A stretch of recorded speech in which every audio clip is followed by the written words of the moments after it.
Due to copyright, I can't publish many audiobooks on YouTube. At our audiobook novel service, we offer access to over 300 full novels from Pocket FM, Webnovel, Audible, Wuxia, and more, all in high-quality audio format. Each novel is available with a one-time payment only. No subscriptions, no monthly payment, and no ads. Payments via PayPal or Ko-fi. To browse the full list of available novels, message me directly on Telegram or WhatsApp, or check out our full catalog on Discord. Chapter 661. Bookworm. Northern sat languidly in the office, a couple of books arranged on his table. While rummaging through Professor Heimberger's belongings, he had found some very interesting books and was reading through them. They were very rare books about language formation that were probably priceless and could never be found in an era like this one.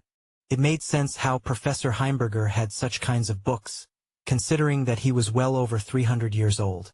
One book in particular, Ages Less Paria, proposed that runes originated from a mind more primal and ancient in existence than all human beings today are familiar with, from an era-less epoch, a time where the world was still whole. Northern, however, failed to recognize the latter part of the statement. Perhaps it was talking about before the rifts came. Wouldn't it then mean the era of constellations? But it had said the era-less epoch. Northern had reason to believe this was definitely not the era of constellations and most likely was the very early beginnings of the world of trial. Before it became ultrial. The awakening of the voice of the world dated back over 3,000 years. Northern did not know yet how far the era of constellations was, or if Ul's voice had awakened in that era. Which was why he still planned to go back to the first floor to study those artifacts of history. There should not be an issue as long as he got permission from the head librarian. The main issue was getting access to the part of the library that could not be seen. For now, though, other things demanded his attention. He had left a clone at his dormitory to live his daily life, which included communicating with Aster. The link between him and his clones had grown immensely clearer and stronger since his evolution to a sage and couldn't even be limited by distance anymore. In the early stages, the link was disturbed by distance, so Northern avoided sending the clone far away and used them mainly as aid to get stronger during battle. But as a sage, he could place them a kilometer away and still vividly feel the link. This meant Northern could easily see and hear the things his clone heard when he focused on it. He was also well assured that the clone would keep to his instructions to not speak to anyone except Aster. And whenever Aster came around, he got alerted by a slight tinge of the invisible link strings. The clone was responsible for his everyday movement between the forge and his dormitory, while interacting with as few people as possible. While Northern, for the past 3 days, had been cooped up in his new compartment, frequenting between the first floor of the library and his office. The library was open and active round the clock, so even at midnight when he wanted to study more, he could casually walk to the first floor to borrow some books. All he had to do was sign and write his name down with the floor librarian. Over the past few days, Northern, because of how much he had frequented the place, had become somewhat familiar with the librarian. The man also recommended some magnificent books of history to Northern that were very helpful. On the third day now, after studying the books around Heimberger's office and the first floor of the library, Northern had precise knowledge about the eras of the world of trial. It was quite an interesting development that made him grin as he closed his most recent book. Because history was another thing he was very much interested in aside from engineering. Talking about engineering, Northern was also making a recent transfer plan with Aster through his clone. After seeing how he was able to grasp blacksmithing in weeks, he had restructured his mindset. Before, he thought he was going to know all about blacksmithing in 2 years. He never expected to be able to do it in just 3 weeks. Chaos Eyes and his constantly adapting body had the most to do with it. Moreover, this kind of thing was Northern's forte from his past life. He might not have started life as the best socially smart and intelligent guy, but he was very smart and brilliant. He was diligent in his studies and his love for reading could not be overemphasized. In fact, having stayed here for the past 3 days, he was already feeling his old self creeping back. All he wanted to do was lock the doors, keep ordering takeouts with his money, and read more and more. But sadly, he couldn't choose that kind of life. Not in a world like Trial. Or at the very least, not yet. which was also why he had made the decision to not just learn blacksmithing, but everything that sat under craftsmanship. His next focus was artificing. He slapped his hand on the closed book and stood up, stretching his hands and muscles all the way up with a strained groan escaping his mouth. Northern then stacked 6 big books on each other and carried them in his hands like a baby. Jessie silently watched, her eyes longing, suppressing her hands and feet from wanting to collect the books from him. She couldn't help since she couldn't be seen, but she hated having to just stand there and watch him do all the work. Northern from under his arm grew a rigid blackish tendril that clasped at the doorknob and pulled it before going back into his body like it never appeared. For the rest of the door, he used his legs to widen the space, as to prevent onlookers from sighting anything suspicious. 3 offices adorned the wall on his right, while the left was the glass wall of the library. Outside could be seen clearly, but anyone looking from outside would only see their own reflections. "You again. When do you plan to go to school?" the occupant of the 3rd and last office on the hallway said to Northern as he happened to come out as the boy with a pile of books walked in front of his office.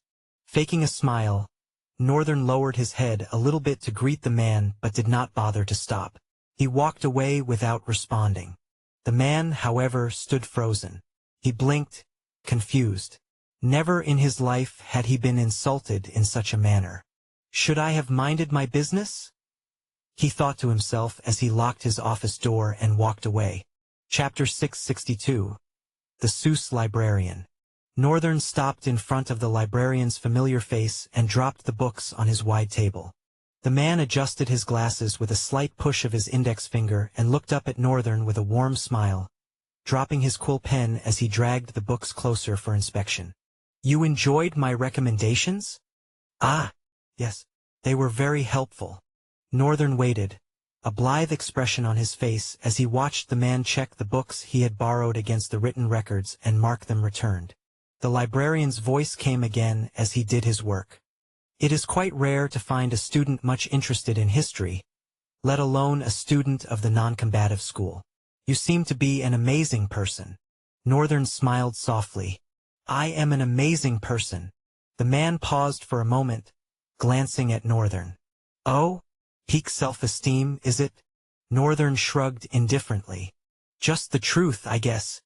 The man's eyes held a hint of doubt, but out of politeness and respect for the kind of school Northern was from, he hid it.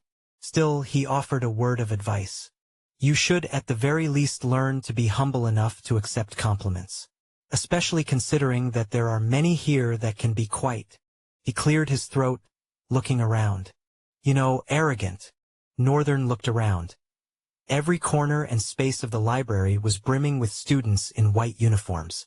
He sort of understood what the man was insinuating. But it was nonsensical. The man did not know him and had a thinking capability too limited to understand what he meant when he said it is just the truth. It really is just the truth. Although he still had a long way to go before he sat at the pinnacle of the world. But for 16, 17, 18, and 19-year-old academy kids, he was peak. The man finally finished with the last book and looked at Northern longer, his gaze drilling further beyond the enchanting blue eyes they met. Northern lowered his brows into a small, discomforting frown. The man withdrew his prolonged gaze and tapped on the books he just marked. "You can return them to the shelves you picked them from." Northern nodded and slowly packed the books. The librarian's voice, however, came again, this time more politely and calm. "So, how do you know Professor Heimberger?"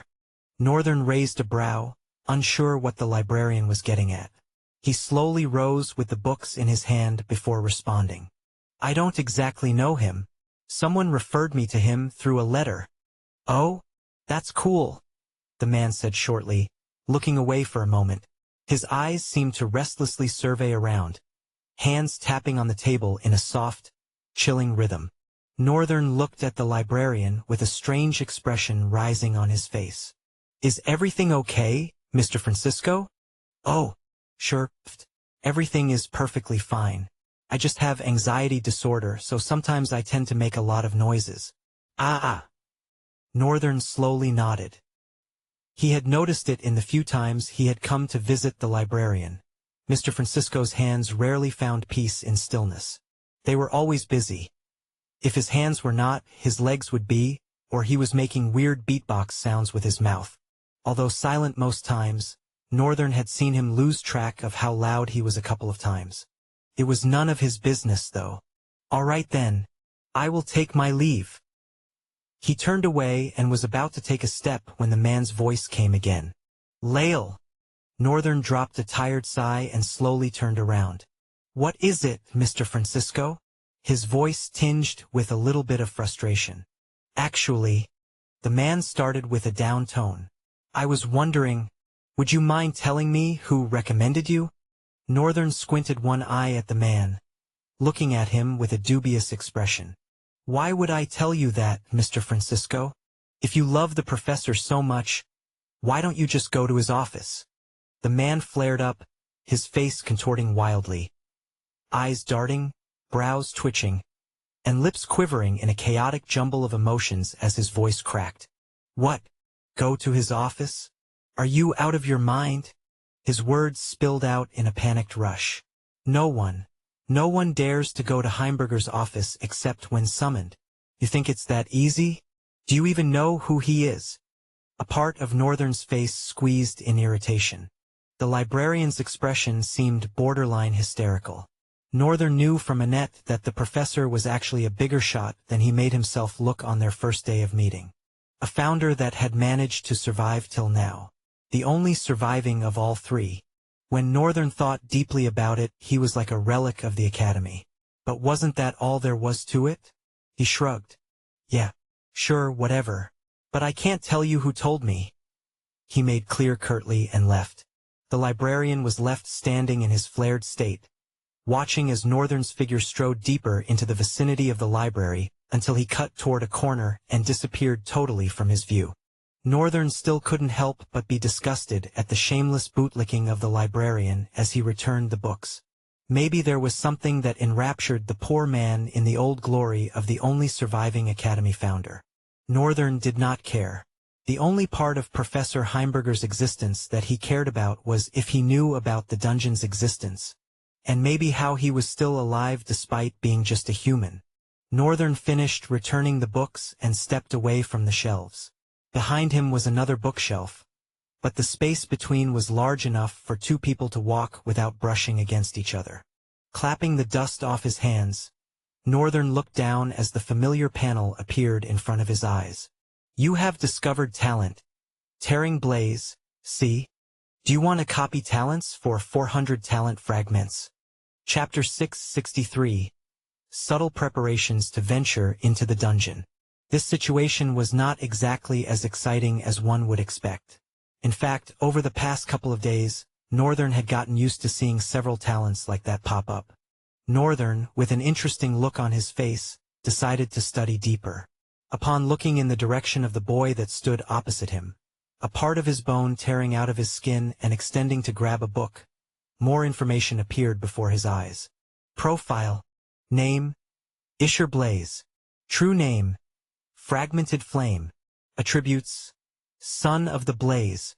Soul rank: Nomad. Soul core saturation: Mid. Talent: Tearing Blaze. Talent class: C. Talent ability: Extension: RIP. RIP va extension. Description: Extension.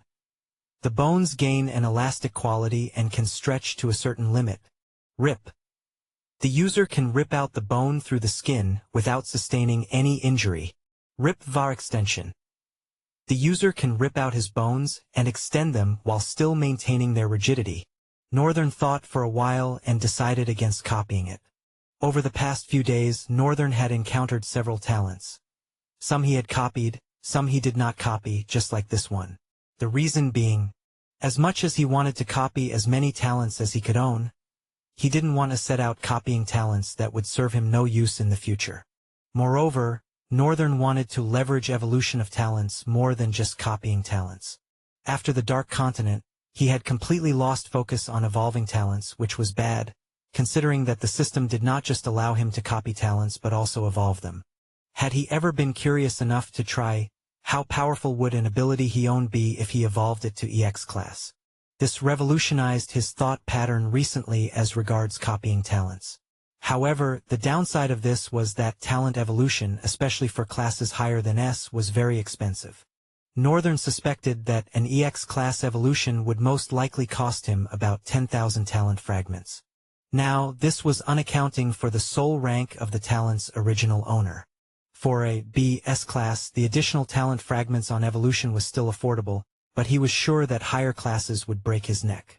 So, his proper plan was to first get more fragments and copy as many useful talents as he could within the duration of 6 months. After 6 months, he was going to focus on evolution of talents, managing to stall himself from toppling over to the next soul rank by all means necessary. The only problem was insufficiency of rifts. Damn. I hate to say I missed the Dark Continent for this at least. Northern was slowly beginning to understand the reason why drifters in the Central Plains were relatively weak. However, a solution to his problem existed. In fact, that was the next phase of his plan he was getting into, exploring the dungeons below the Academy. Now that he had studied a little of the Academy's early days and the world in general, he was equipped with a satisfying level of knowledge of the world he was living in. What he wanted to do next was focus on harvesting talents. It just so happened that a dude from over 300 years ago had created an avenue for that to happen. Although Northern did not yet know the states of the rifts in those dungeons. The one thing he was sure about was that the place was teeming with monsters, according to Black Mamba's report. But he wasn't going to be venturing into it alone. Neither was he going to be staying there for long. His plan was to enter it with Jesai, Linus, and his 2 subordinates, give the drifters some chances to grow, while he also investigated how deeply the dungeon went and how powerful the monsters there were. Then he would leave his clone in the monsters, along with Byran, Revunt, Mr. Fluffy, and Black Mamba, since the void summons grew by absorbing souls and Mr. Fluffy needed cores to further his growth. The beast was now a devil-level monster and had gained a transformation form. Northern wanted him to become an apex monster. He had a very subtle but precise foresight of what Mr. Fluffy could turn out to be. He had, after all, seen a certain future of the beast. Every one of his summons presently, he had a plan for and was going to take it one after the other. The only thing he needed the dungeon for himself was talent fragments farming. Northern preferred to fight real calamity rifts than improvised ones. Besides, he would be too busy with the Star Chasers and the coming Milwa Festival anyway. It was high time he started to gain passive income. Moreover, he was keen on the 10 plagues these days. He had also tried to search the library for information on rifts, particularly those kinds of rifts, but found nothing. Absolutely nothing. It made him even more sure that not all the records of knowledge were being kept in the library. Although he was still going to check upper floors, he had every reason to suspect that the library had an underground floor. Northern casually walked out of the library. 3 days after walking in, he squared his shoulders and took every step with screaming confidence. People, however, still stared at him with disgust on their faces. In fact, right now, it seemed intensified more than before. The office had a nice bathroom, so he didn't also have to worry about how he smelled. All those minute things like his neatly groomed, even though slightly tousled hair, smooth and flawless pale face, and his dark but lovely eyes, all came together to plunge his confidence level to the heavens. Of course, his level of strength and confidence that this school was beneath him also reflected in every stride he took. Perhaps he was too proud and someone would wreck the height of his pride and shatter it. Who knew? But who would dare? Northern suddenly, in the middle of the walkway, paused, a small frown creasing his forehead. He lowered his head, slightly trembling. What is this? How can it be? His eyes widened, trembling. A moment later, a small grin crept onto his face, with a menacing glow in his eyes. Chapter 664. Night Terror's Dilemma. Aster, after the day's work at the workshop, was casually walking up when 2 men donned in black uniforms approached him. The black uniform was nothing like he was used to. First of all, the contrast of the blackness of their uniform was deeper and richer in comparison to the ones he knew. In addition, gold buttons and edge linens tailored the ensemble as a very unique and outstanding wear. not to speak of the faces. As Aster saw them coming, he stopped in his tracks, staggering backward. How? His mind trembled. Why would the disciplinary committee come all the way to the non-combative school? This had never happened before. It was why Aster had calmed down. He thought he was safe and no harm could befall him, as long as he did not go to the underground location or to the combative school. He never expected them to come all the way here. Seeing him stagger back, the two of them picked up their pace. Immediately Aster ran, cutting across a corner so he could use a shortcut to run towards the blacksmith workshop. Why was he running towards there? Even he did not know. His actions had been too instinctive for him to answer. Despite Schneider's size, his speed was astonishing. Once he saw Aster run, he darted across the distance, power carrying his steps without losing his grit for speed. He entered the corner almost as quickly as Aster did, despite being far away, and swung his massive hand to smash the poor guy's head to the wall, but suddenly redirected his hand. Not wasting a millisecond, he leaped backward before even daring to fully grasp what was happening before him. All his reactions had been as a result of a polished sense of perception. In the fraction of a second as his hand was about to connect to Aster's head, he suddenly felt his skin crawl with the cold tendrils of fear. Something reached out towards him from the shadow beneath. He didn't see it and dared not bother to try. Instead, he trusted his instincts to save himself from the situation before setting his eyes upon the abomination. Even though they probably did not look like it, these kids, especially the disciplinary committee, were rugged, battle-built warriors. They might not be as powerful as drifters from the Dark Continent, but that didn't mean they fell too far back either. A tensed frown appeared on Schneider's face as he now saw what was standing in front of Aster. Even Aster was as shocked as they were, falling on his butt as he saw a four-handed monster emerge from his shadows. The maroon-haired guy stopped, his eyes slowly growing wide. "What in the world is that?" His voice trembled, its whisper breaking. A drop of sweat rolled down Schneider's face. "I have no idea, Len, but I think it should be at least a Hellion rank."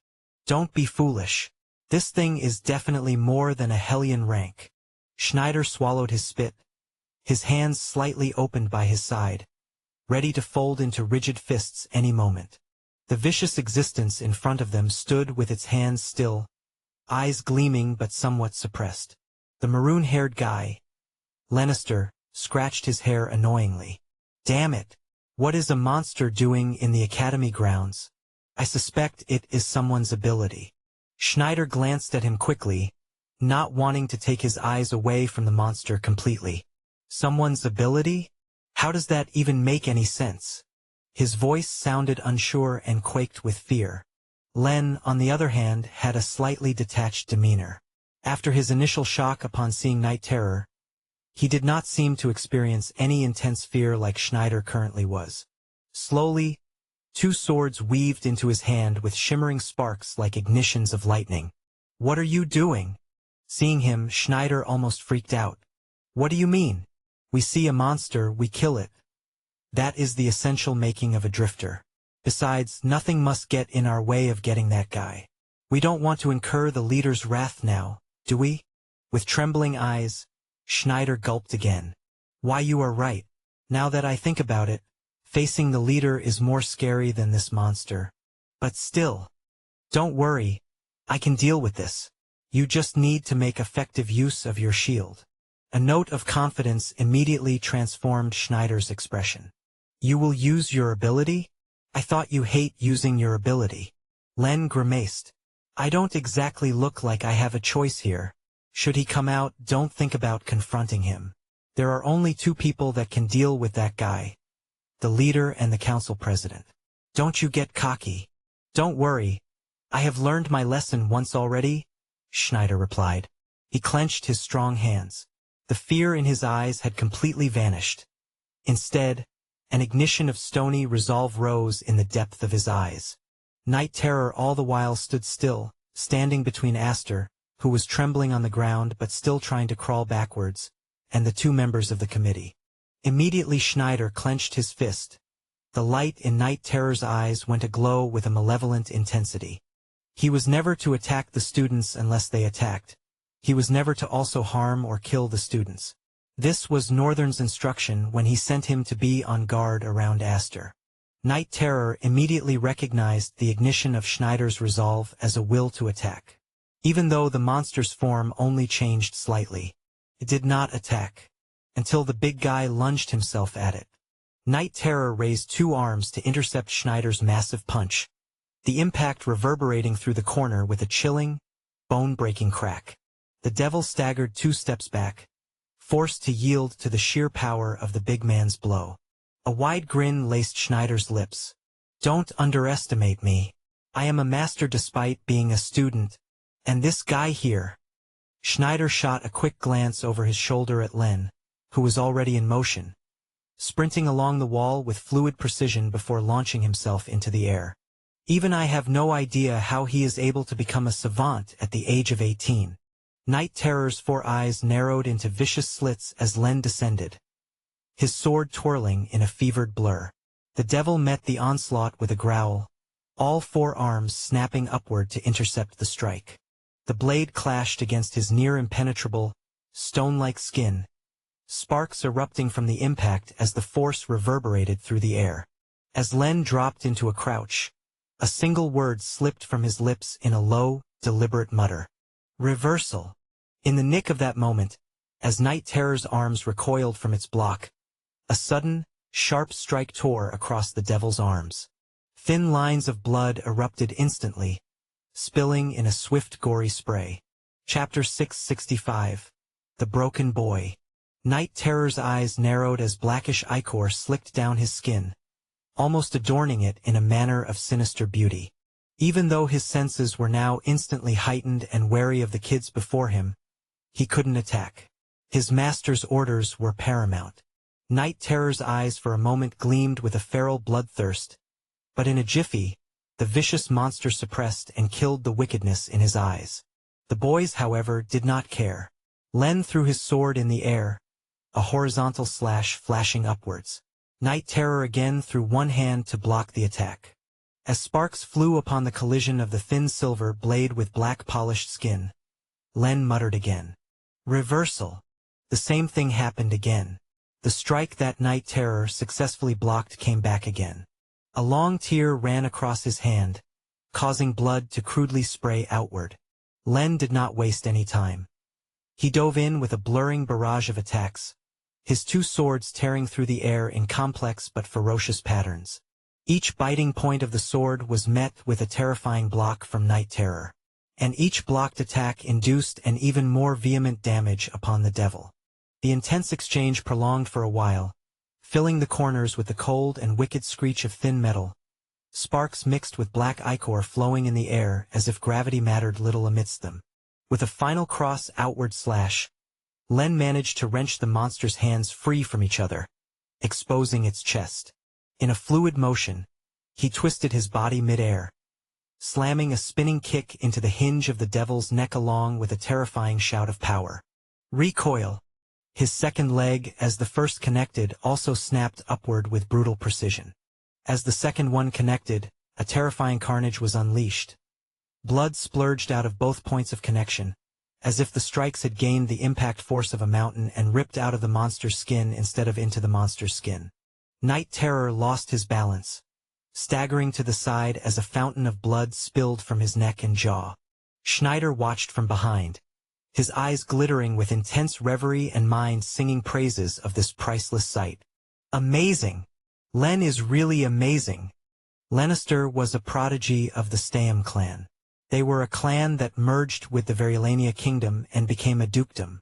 Their strength was so frightening that when they became a part of Verulania kingdom, they were immediately granted status as one of the highest noble houses.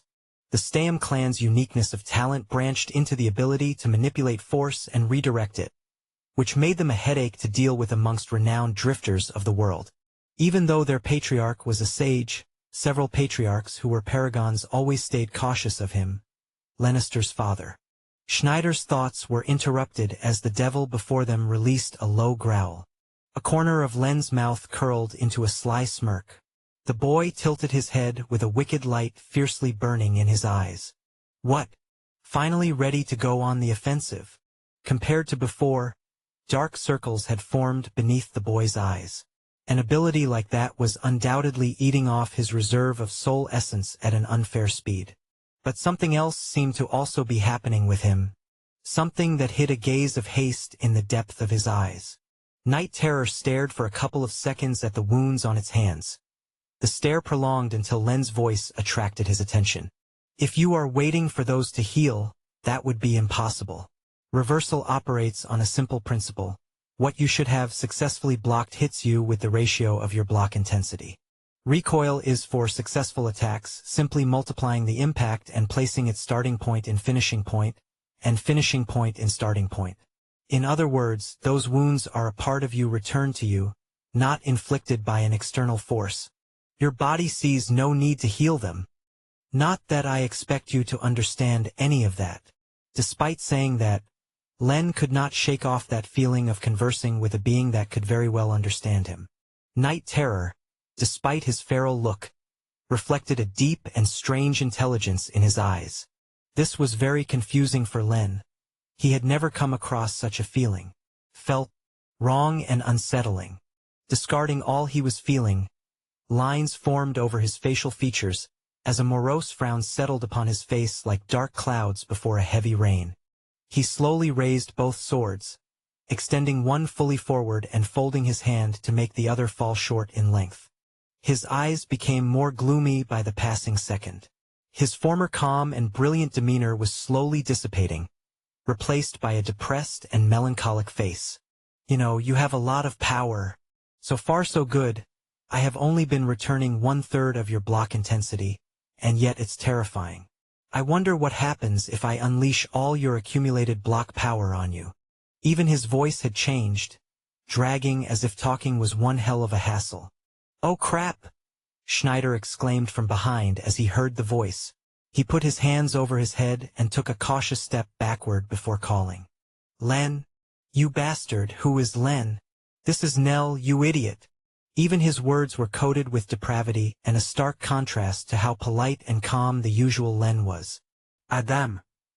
Schneider staggered backward, cursing beneath his breath. Even though he hasn't used his abilities past 5 minutes, his alter ego is already breaking out. This means having to deal with such a monster is taking more toll on him than usual. Damn. I have to get the leader before this fight finishes. Staggering further back, Schneider turned and ran out of the corner. Meanwhile, a chilling atmosphere settled between Night Terror and Lannister. The devil now had a cold and dangerous crimson light blazing softly in his eyes. Nell did not look like he cared. A sadistic grin slowly crept up his face as he licked his lips. At least the bastard left me with a good meal this time. Nell's eyes snapped open wide with alarm. He tilted his head sharply and whipped his sword across his shoulder in a desperate defense. But he was too slow. A sudden, biting force slashed through the edge of his shoulder, and crimson spattered like paint flung from a careless hand. Pain exploded through him. His fingers trembled against the hilt of his sword as his knees nearly buckled under the force of the blow. He hadn't even seen the strike. A stunned gasp caught in his throat, his mind racing to piece together what had just happened. The gash throbbed, hot and wet, as blood trickled down his arm in a steady stream. Nell's eyes gleamed with a twisted joy as he whispered, "Return." In an instant the impossible happened. A massive chunk of Night Terror's right side, along with both arms, exploded outward in a grotesque spray of gore. Chapter 666. The Broken Boy Meets the Soul Breaker. You have discovered talent. Full impact. SSS. Do you want to copy talent for 5,000 talent fragments? A vicious smile spread across Northern's lips. What? How is this possible? A vibration ran through his body. The void reacted to something. A heavy frown fell on Northern's face. What? Not sure what was going on, he hastened his steps. Your void summon Night Terror has gained terrific damage. Do you want to recall Night Terror into the bosom of the Void Palace for him to heal, or permit him to continue the fight? Northern froze. His mouth twitched as he slowly brought his trembling hands to cover them in cold shock. Night Terror had gained such serious damage that the system was advising him to be recalled to the embrace of the Void Palace for recovery. Since the history of gaining him even as a soul summon, this had never happened. In the dark continent that was teeming with vicious and ferocious beings, Night Terror had faced countless formidable opponents. Even during their most desperate battles, he had never sustained enough damage to warrant a recall warning. Not to talk of a school of lazy, spoiled younglings. He was well aware that he had passed an instruction for Night Terror not to attack until it was deemed necessary. A small frown creased Northern's face. "Something is wrong," he muttered, hastening his steps as he strode forward. All of a sudden, his form suddenly blurred and vanished. Not many people had enough blessedness of special sight to see his movement.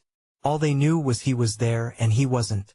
Northern's body had adapted terrifyingly to the concept of speed. When his speed talent was first taken, it left him utterly displeased. He couldn't help but think of the potential the ability had to offer upon evolution. But after several discoveries of the strange concept his body took to speed, he didn't feel bad anymore. To put it simply, Northern's body would never stop getting faster. As simple as that sounded, it was very complex. When he was running in the rift with Ryan, he was sure he could still be seen, even though he left a trail of light and his form was almost imperceptible. At the end of the day, it was only almost. However, since that time, especially with the influence of his battles with Byran, his body had taken its speed to another whole level entirely. Northern could casually run past and not even the wind would notice. Of course, there was that burst of speed where he needed the wind to serve as a propeller. But his body's approach to speed was different, silent, swift, and now imperceptible. Only people with special eyes like his chaos eyes could see him move. Northern finally appeared, stopped in the corner. His figure was as if a blur was being sharpened into reality. Northern stood silently for a couple of seconds, watching the boy's back before moving his gaze towards Night Terror, who had a large part of his side missing, along with his arms. The monster stood with the ruby glow in his eyes dimming. That level of damage apparently had consumed a significant amount of his vigor. For the first time, Northern saw the possibility of his void summons dying, and in that moment, a heavy weight of understanding settled upon his chest. They were not invincible. They could die too. "Ah, this is mortifying," he muttered as he shifted his gaze to the boy standing in front of him. In that moment, Nell's eyes widened as he felt a chill drill into the back of his neck. He jumped over Night Terror and landed behind. Northern stood purposefully, his hands tucked into the pocket of his trousers, and his gaze carrying a dark and foreboding intensity that seemed to pierce through the air. His presence exuded an unsettling aura, as if he were a storm on the verge of unleashing its fury. "You? Who are you? I have clearly not seen you before." Northern was silent.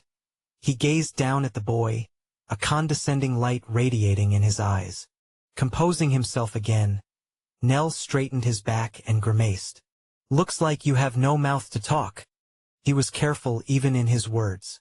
Nell always knew he was a radical, cunning version of Lannister. All caution and politeness were decided by Lannister. But he existed for a single purpose: destruction. Because of how mind-severing the talent abilities of Full Impact were, using it put a strain on the user. And that strain caused the user to break. Now that broken boy was Nell standing in front of Northern. A personality born for the sole purpose of better propagating all the abilities of the Full Impact. He was a much more terrifying and stronger version than Len. So why was a person like him hesitant to speak the rude thoughts in his mind? Why was he cautious of the ordinary-looking guy that stood before him with a regal presence? Nell suddenly slapped his head. He slapped it again and slapped it over and over again until he had slapped himself so hard that a crimson droplet streamed down from beneath his maroon hair. Then he stopped and looked at Northern, who stood beyond Night Terror. "Return, Night Terror." Just as Northern commanded, the quiddity of void slowly dissipated into the shadows and vanished like smoke. Nell's eyes narrowed.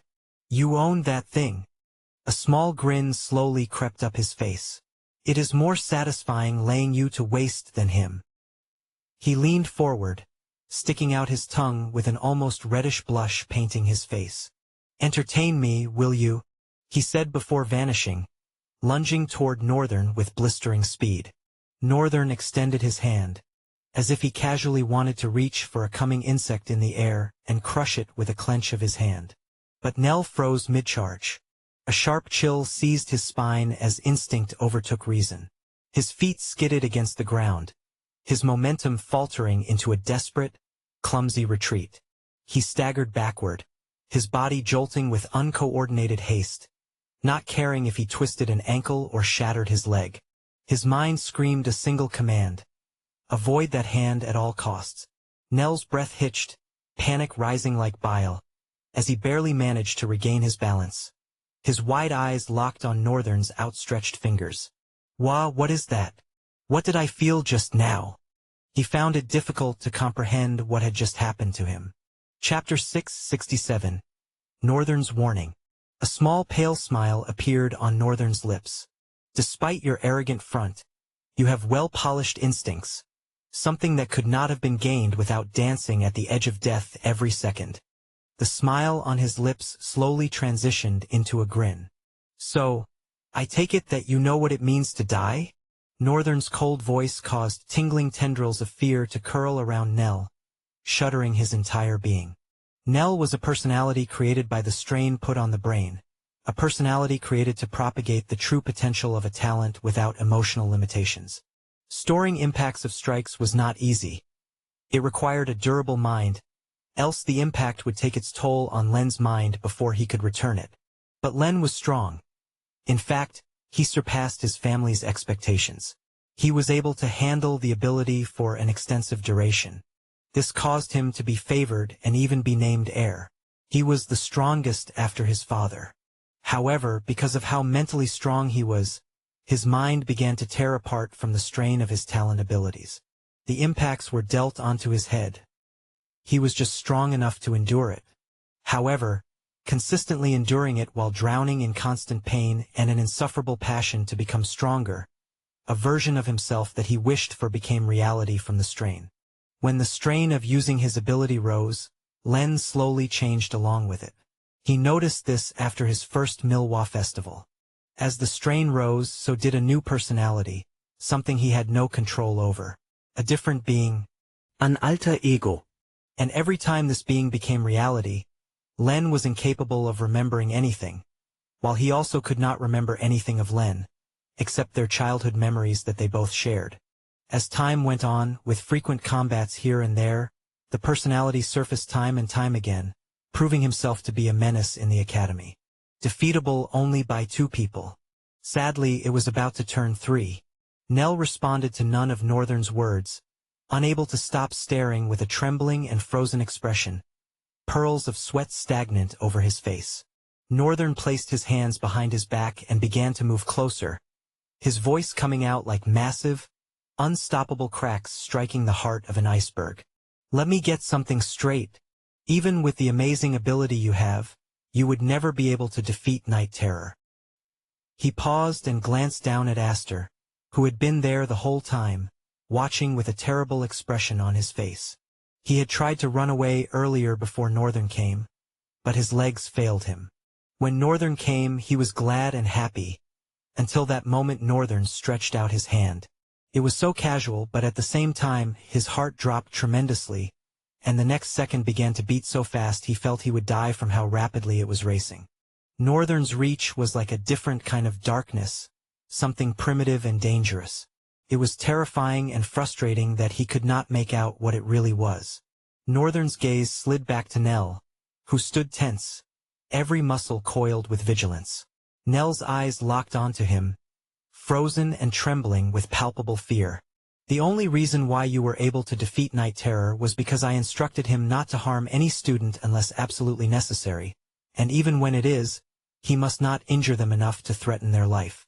Northern stopped a few meters in front of Nell, standing where puddles of Night Terror's blood had formed. He glanced at the graze of the wound on his shoulders. "You thought you were able to dodge that attack?" Nell's eyes skidded over to his shoulders for a moment before quickly returning to Northern. It was a strike that was never meant to hurt you from the beginning. Northern raised his head. There's no way a brat like you would defeat my first summon. Northern's tone dripped with contempt. Night Terror and he had a long history. In fact, he felt like Night Terror was stronger or at the very least had tremendous potential to be his strongest summon. The monster had a terrifying affinity for combat and was still in his phase of growth. Even though Night Terror had never met an enemy that would render him inactive. Northern bit down on his inner lips in regret that he had given him such a command. He wished he had not, but also it was good that he did, else a core member of the disciplinary committee would be dead. Now, he didn't think that was one trouble he would be able to avoid dealing with, both with the academy and the boys' family, whoever they were. Nonetheless, despite it being a handicap, the thought that Night Terror got done in by a broken brat like this made Northern feel bitter and hurt. I should make him stronger, focus more on his growth. What he wanted was, whether or not it was a handicap, he didn't want that to matter. What he wanted was for Night Terror to stand at the peak of whatever situation that battle entailed. There were no excuses for failure. The strong simply win. That was his will. He clicked his tongue and glared down at the boy. Get out of my sight before I change my mind. Northern hissed, his words dripping with venom. Nell, with trembling legs, slowly staggered backward. He turned and walked forward, only to stop in front. Northern frowned whimsically, a menacing gleam rising in his eyes. Nell began to turn slowly, but before completing the motion, his form vanished, a blur flying across the air. Northern shifted his stance in an instant, his hand snapping up beside his head. The impact came a heartbeat later. Nell's foot slammed against his palm, the force rippling through the air with a crack that echoed like thunder, shaking the tension around them. The broken boy's grin stretched wide, mischief flickering in his eyes as he shouted, "Recoil!" But before the word had fully left his lips, his body jerked violently backward, as if struck by an invisible force. His grin twisted into shock, his limbs flailing as the momentum slammed him into the ground. Chapter 668. What next? Recoil! Nell shouted as his feet connected with Northern's palm. To his shock, however, his body jerked violently, thrown away as if struck by an invisible force.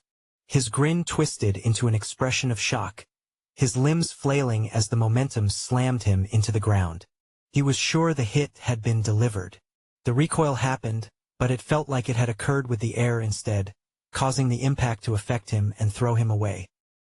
He staggered to his feet, legs trembling, only to double over as a thick spurt of blood spilled from his lips. Wiping it away with a rough swipe, he smeared crimson streaks across his nose.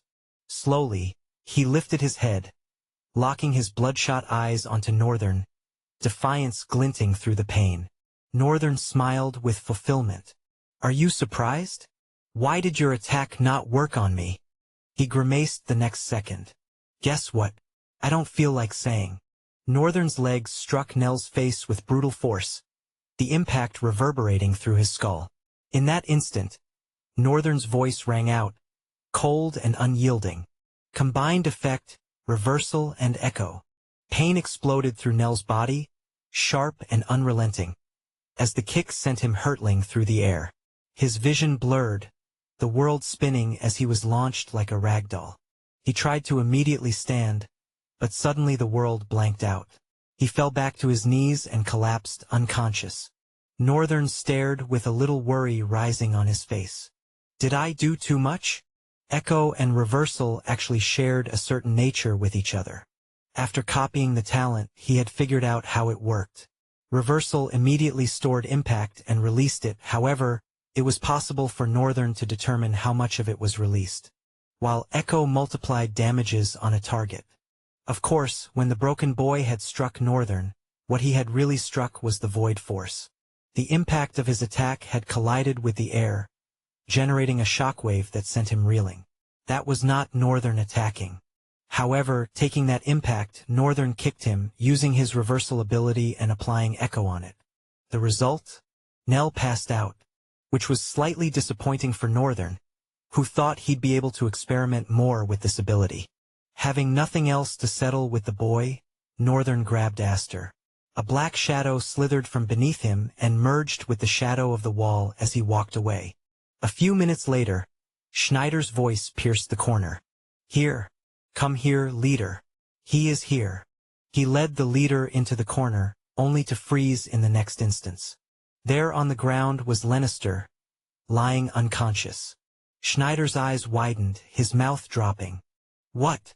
The boy standing next to him, upon seeing Lannister lying cold on the ground, ran towards him and bent down.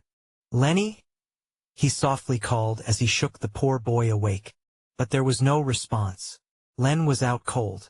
The boy took a glance at the wound on Len's shoulder, and a dark frown forebodingly settled upon his brows. Who did this? Schneider trembled slightly under the pressure that he exuded. All this happened because we were cleaning off the leftovers of the Starchasers. The boy folded his fist. Looks like we were too lenient with them, leaving them to keep their place as students of this academy. He picked Len up in his arms and stood up. Schneider, summon an emergency meeting with the student council. We are going to file a petition for those criminals to be exterminated from the academy. Northern stared down at the runes of his new talents, very satisfied. Copied talent. Talent. Full impact. Class. SSS. Talent. True. Name. Force of the fall. Description. At a time, the force and the fall existed as a synchronizing part of a larger whole. However, time shattered and lost both in a torrent of chaos. What is lost can never be found again. This is mainly a Mimetachuonian. What a detailed description. Northern wanted to believe that the description he saw on copied talent was something that somehow tied the strings of true name to the talents themselves. Even though talents are copied with their true name, Northern had come to realize over time that he does not own the true name. Indeed, when he evolved the talent, the true name also evolved with it. But it wasn't like the 3 special true names that have been attached to his own since he took them, which prompted Northern to think that descriptions are usually a hint that connect talent to true name. If so, what is achieved when this connection is realized and fortified? He did not know yet. For somebody like him, who had no inherent talent of his own, this reality posed no benefit, except if he wanted to link nameless to formless. However, it was silly and unreasonable. Attributes cannot be linked to true names. They are a part of true names. Northern brushed all those complicated thoughts away from his head. For now, he was content with gaining an ability that would be useful not just in hand-to-hand combat, but in whatever form of combat he decided to use. With full impact and phantom sword, Northern had practically become an unstoppable force. Talent ability. Reversal. Recoil. Return. Nullify. Attributes. Rising impact. Falling impact. Talent progression. 10,000/0. Northern grimaced at the last part of the panel. Just like I thought. They will be difficult to evolve. There was nothing he could do about it in that case. It was better for him to focus on the lower-ranked ones first. There were, after all, a couple of talents on his mind. He finally averted his gaze from the panel and looked at the boy kneeling in front of him, humbly silenced.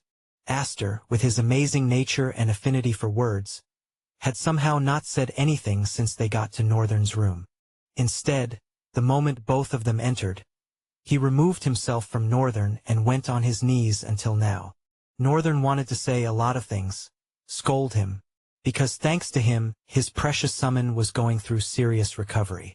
Nothing had ever driven Night Terror to such a corner. But what has happened has happened. It would be idiotic to dwell on it. Now, however, he had to make sure this kind of thing does not happen again. Chapter 669. The Council Meeting, Part 1. An almost modern architectural masterpiece stood amidst the patchwork of colored grass, making it look, from above, as though the edifice was built upon an intricate weave of colors, more by an artist than an engineer. The building's exterior was a blend of shimmering glass and sleek metallic frames that caught the light and reflected the Academy's grandeur. Tall, angular spires reached skyward, with a constellation symbol of what looked like a lion's head adorned with a halo, etched across the central glass facade. marking it as a beacon of leadership and student authority. Inside, the aesthetic shifted to a blend of minimalism and sophistication. Smooth marble floors, soft soul essence-charged lighting, and flowing water features created a serene yet powerful atmosphere. Located at the heart of the building was a circular chamber enclosed by semi-transparent, enchanted glass that glowed faintly. Several students in 2s and 3s were entering the chamber. As they entered, the room's ambience subtly shifted, light patterns swirled on the walls, aligning to each individual's talent or aura, signifying their presence. At its center, a large round table sat atop the sigil of the academy, surrounded by high-backed chairs with the insignia of the council offices engraved on them. Each person settled into their seat and silently awaited the presence of the one with whom the meeting could only start. After a while, the entire round table was filled, except for a single empty seat. Even the familiar face of Schneider was present. He was sitting beside an imposing figure, a yellow-haired boy, his braided hair cascading down to the middle of his back. The braid itself seemed deliberate, almost ceremonial, lending an air of regality to his otherwise sinister presence. His eyes were shut, their slanted shape evoking the cold, predatory gaze of a snake in human form. Even closed, they exuded a silent menace, as if concealing within them 1,000 ways to end a life without getting involved. And to his other side, right, was the man that had accompanied him to the unconscious Len, who happened to still be unconscious even after a day. The leader and chairperson of the disciplinary committee had silver-gray hair tied into a bun. He sat confidently, his sharp, angular features and piercing eyes carrying an air of quiet intensity. His dark, open-collared shirt stood in stark contrast to the V-necks that others wore, but it complemented his no-nonsense demeanor, hinting at a calm yet intimidating presence. Finally, at long last, the door opened once again and the definition of true regality walked in. She was short, with snow-white hair that reached her shoulders. Her gaze looked almost detached but carried that air of spatial awareness and exuded so much intimidation that legs would tremble just passing next to her. She finally settled into her seat, and the lady that had escorted her all the way bowed her head and went out alone. With that, the door closed and the emergency disciplinary committee and council meeting began. As the meeting commenced, a woman with jet-black, shoulder-length hair framing her face rose from her seat. Her round glasses highlighted her strikingly observant eyes, which swept across the room with measured poise before she began her speech. There was an effortless air about her, a blend of sharp wit, quiet confidence, and intellectual grace. As she spoke, her words flowed with a natural brilliance, each one precise and seamless, captivating everyone seated at the round table. This was the secretary of the student council, Ayuri Myo. After she was done, she bowed her head slightly and returned to her seat. What she had simply done was keep the entire council and members of the disciplinary committee up to speed regarding everything that concerned them both, most especially things that had to do with the Milwa festival. After that, very few two persons added to what she had said, after which the round table fell silent.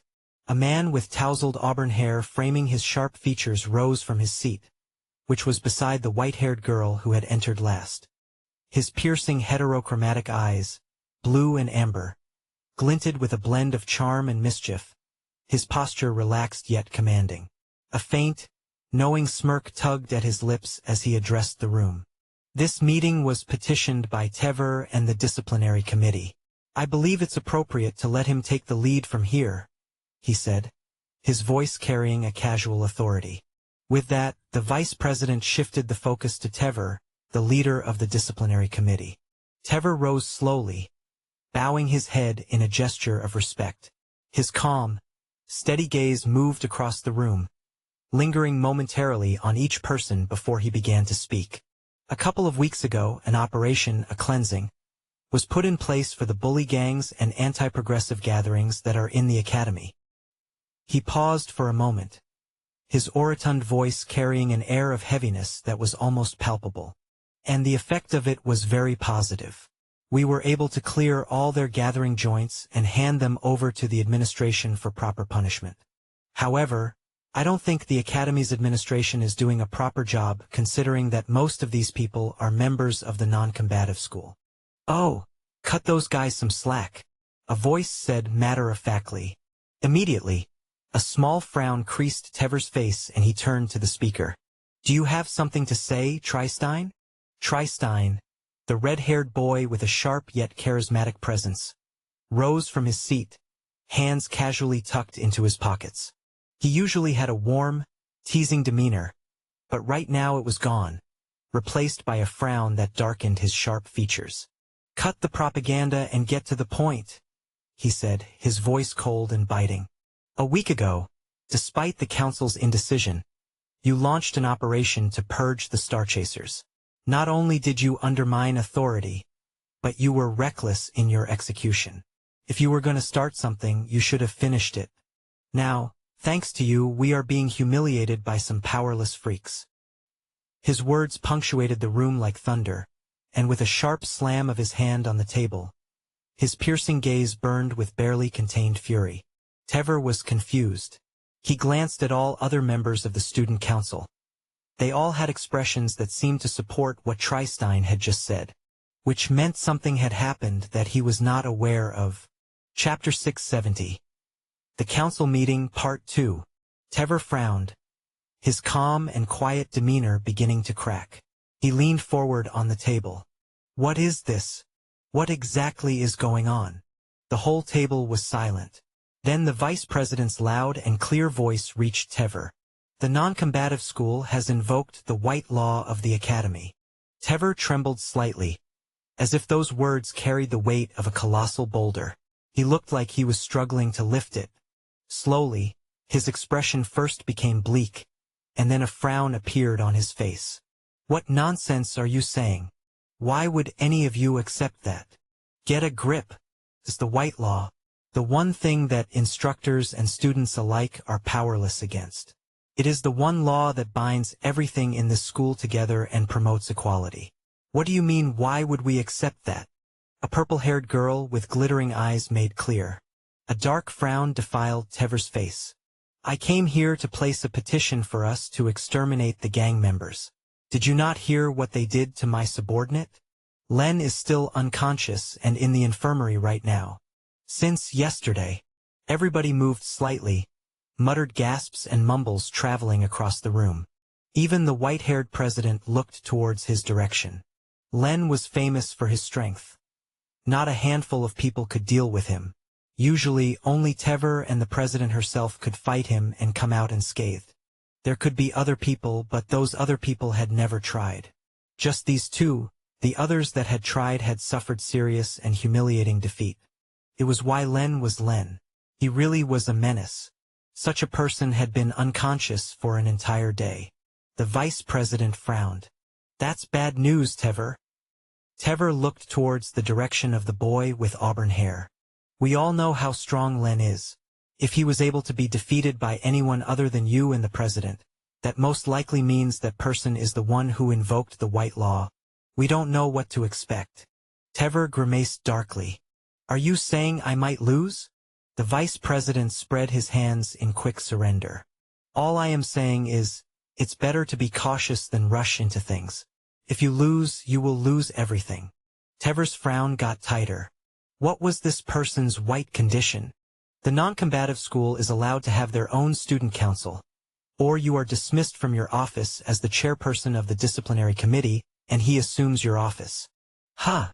Tever's mouth fell. He felt like he had just heard the biggest joke of his life. Not only did a student of the non-combative school invoke a white law, but they also wanted to be the leader of the disciplinary committee. It was insane, laughable. The white law was a law that gave students the right to challenge anything with combat with a motive.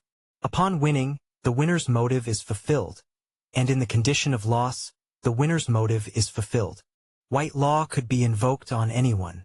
A student could invoke it on an instructor or even a professor, as long as they could win. Because the higher the authority, the higher the risks and humiliation accompanied losing. The law was created at the early stages of formation of the student council, during their protest for equality. It was also one of the reasons why the student council held so much influence within and out of the academy. Another reason was also due to family and clan factors. Tever chuckled a bit. I already find it insulting that a member of the non-combative school is the one doing this. I can't even begin to state how disappointed I am that you think I will lose. The vice president chuckled shyly. Forgive me, Tever. I am sure you are a strong dude. You will take care of yourself. Besides, it's the non-combative school. However, let me warn you. The vice president's heterochromatic eyes glinted with a terrifying and yet soothing wickedness. His handsome face somehow managed to pierce through everything, even this foreboding aura. If you try anything out of sight, your office will be the least you have to worry about. Tever gritted his teeth. He couldn't believe this. He had come here with the petition to expel the Starchasers and find Len's attacker. However, he was the one being targeted instead. What exactly was going on? Where did he lose it? Who was ahead of him? If there is anything more to say, now will be the time. The meeting needs to come to a close soon. Myo, the secretary, informed. Her unique husky voice retraced his focus back to them. He shook his head slightly. No, I have nothing else to say. The meeting can come to an end, he said, and walked out of the room before Myo got to announce the closing of the meeting. Immediately after it came to an end, Schneider ran out, following Tever. Slowly people left the room until only 5 of them remained. The vice president washed down his face with a sigh. I know, right? He just went ahead and ruined everything, Tristein said as the vice president sighed. I wish I could help him. Tever usually isn't a thoughtless person, but there's nothing I can do. His brows curved into a light frown. We cannot give the non-combative school the right to make their own student council.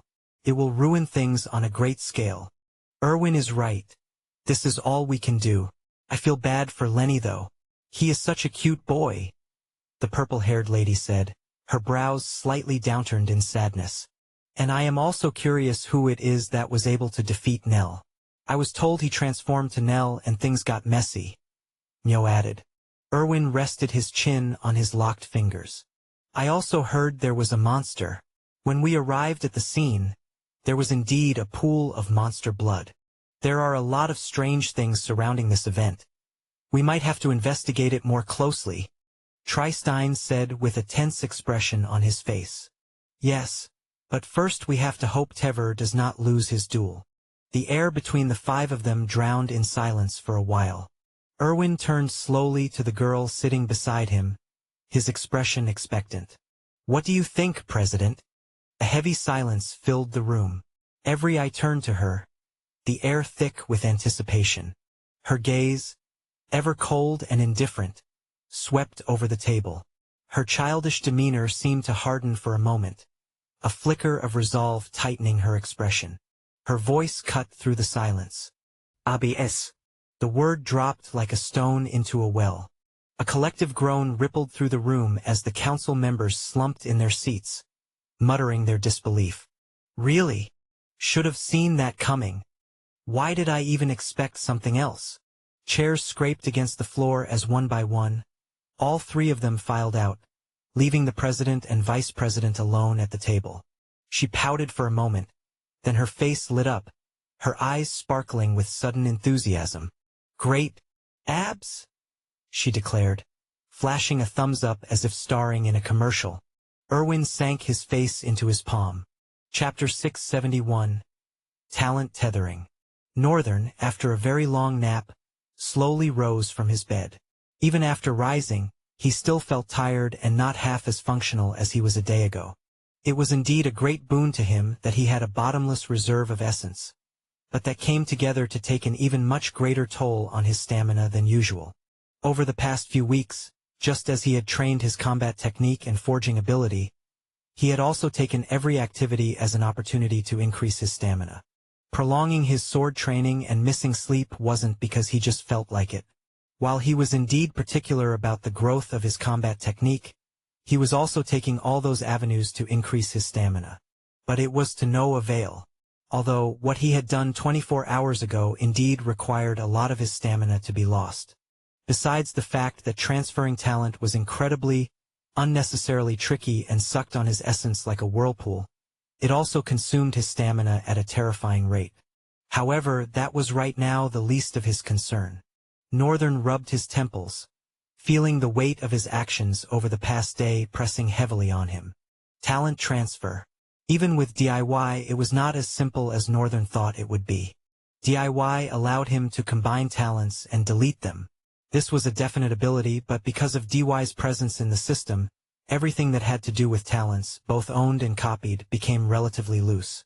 Relatively loose because it was not like they lost their tethering to his soul. DIY just made it possible for them to be altered and handled, however, as long as he understood the way they worked.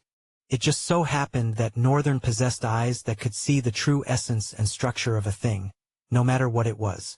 Own talents, he discovered, had a thin string that tethered them to his soul. Copied talents, however, were untethered to his soul, which made them an easier target to manipulate the ligatures of. But even when he dove into the ligatures and chaos construct of the talent, it was still difficult to do anything about it because they did not yet have a tether, which meant he had to depend on own talent. But Northern found another way, an artificial thread. After copying Alistran's ability Mulish Thread, Northern happened to discover some really interesting aspects about the ability. First, it was a string that had the ability to attach to someone and ultimately control their movement. Every other talent ability worked in a way that contributed to this factor. The point for Northern then was it had a string. He needed a string to be able to temporarily connect copied talents to other people. But the threads, although almost invisible, were still physical. They could never do the work Northern needed them to do. Mulish Thread created an essence solidified into physical thread and attached to the body of a target to control them. So, Northern decided to take a gamble and evolve the talent. When he did, his notion was correct. Mulish Thread gained two evolution pathways. The path of the body, the path of the soul. Naturally, Northern had gone for the path of the soul. This led him to uncover new abilities of Mulish Thread. All the mechanics of the talent's abilities were changed from attributing to one's body to the soul. And Northern gained a new talent ability from it, called Core Tether. The ability enabled him to connect immaterial strings of essence to people's soul core. When this was done, he could see all the information regarding their talent. It was pretty useless for any other person, including him, because he already had that ability. However, it wasn't so useless. It was exactly what Northern needed. Northern needed a way to tether to someone's core, and Mulish Thread's new abilities gave it to him.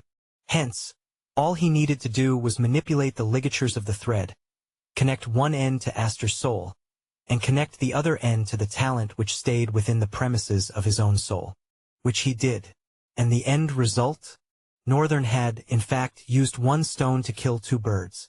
Of course, this was no coincidence or a happening by mistake. It was something he had thoroughly thought about while he was figuring out a way to go about this.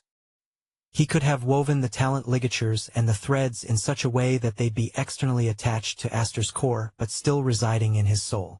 That way, the boy would still be able to use the talent like his own without facing any consequences, but he still wouldn't have enough essence to propagate the essence. Besides, Northern did not want that route either. While he was doing this, he had discovered a secret about Aster that he wanted to keep secret. Both before and even now, he very much welcomed the idea of betrayal, so he preferred to just tether it, so come what may, all he would have to do is cut the tether and Aster would no more have access to both his essence and his talent.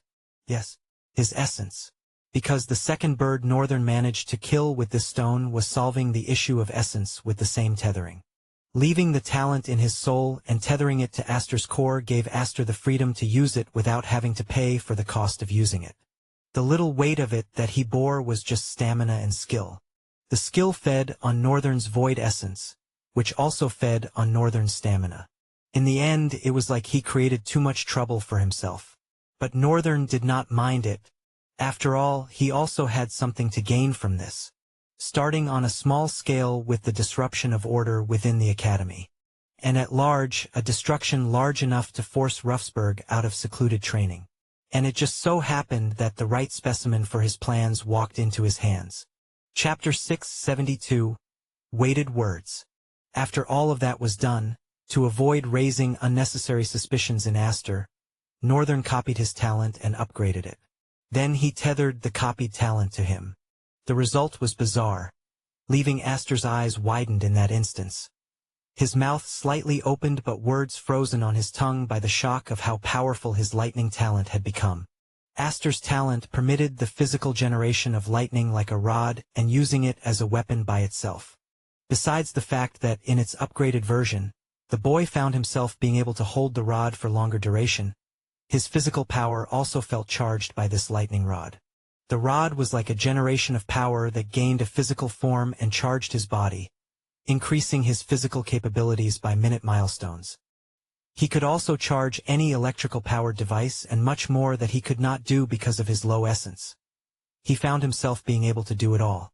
It made him genuinely happy. The boy, for the first time in his life, wielded the true extent of his power. It was like a flood of happiness broke out of a sealed mountain in his heart. Nothing could calm how great he felt, and how thankful he felt towards Northern. He committed his life to him. Northern, however, in that minute informed that there was no time to play around. He wrote something on a piece of paper and gave it to Aster to go to the authorities. Since then, he was not sure how things had gone because he had immediately fallen asleep after he returned to his room from the private forgery where all this happened. And now that he was awake, although he still felt a little weak, he had important things to do. Northern opened his wardrobe and grabbed the white woolly towel that was hung in it. He threw it over his cold shoulder and lazily pulled his trousers before walking into the toilet wearing just bare-patterned boxer briefs. Afterwards, water rushed from the showerhead, a steady rhythm echoing in the tiled room, drowning out the silence. After a while, Northern walked out of the bathroom, drying his body. He grabbed a white body hug and slid it over his body, wore fitted trousers, and sat on his bed to wear his knee-level boots. When he was done, he took one last look around and walked out of his room, making sure to lock his door before trekking down the hallway. As Northern stepped out of the dormitory, a sharp voice cut through the still air. "Brother! Brother!" He paused mid-step, his brows knitting together as he turned. His gaze was immediately shadowed by irritation as he saw who it was. Aster ran towards him, beaming with a cheerful smile.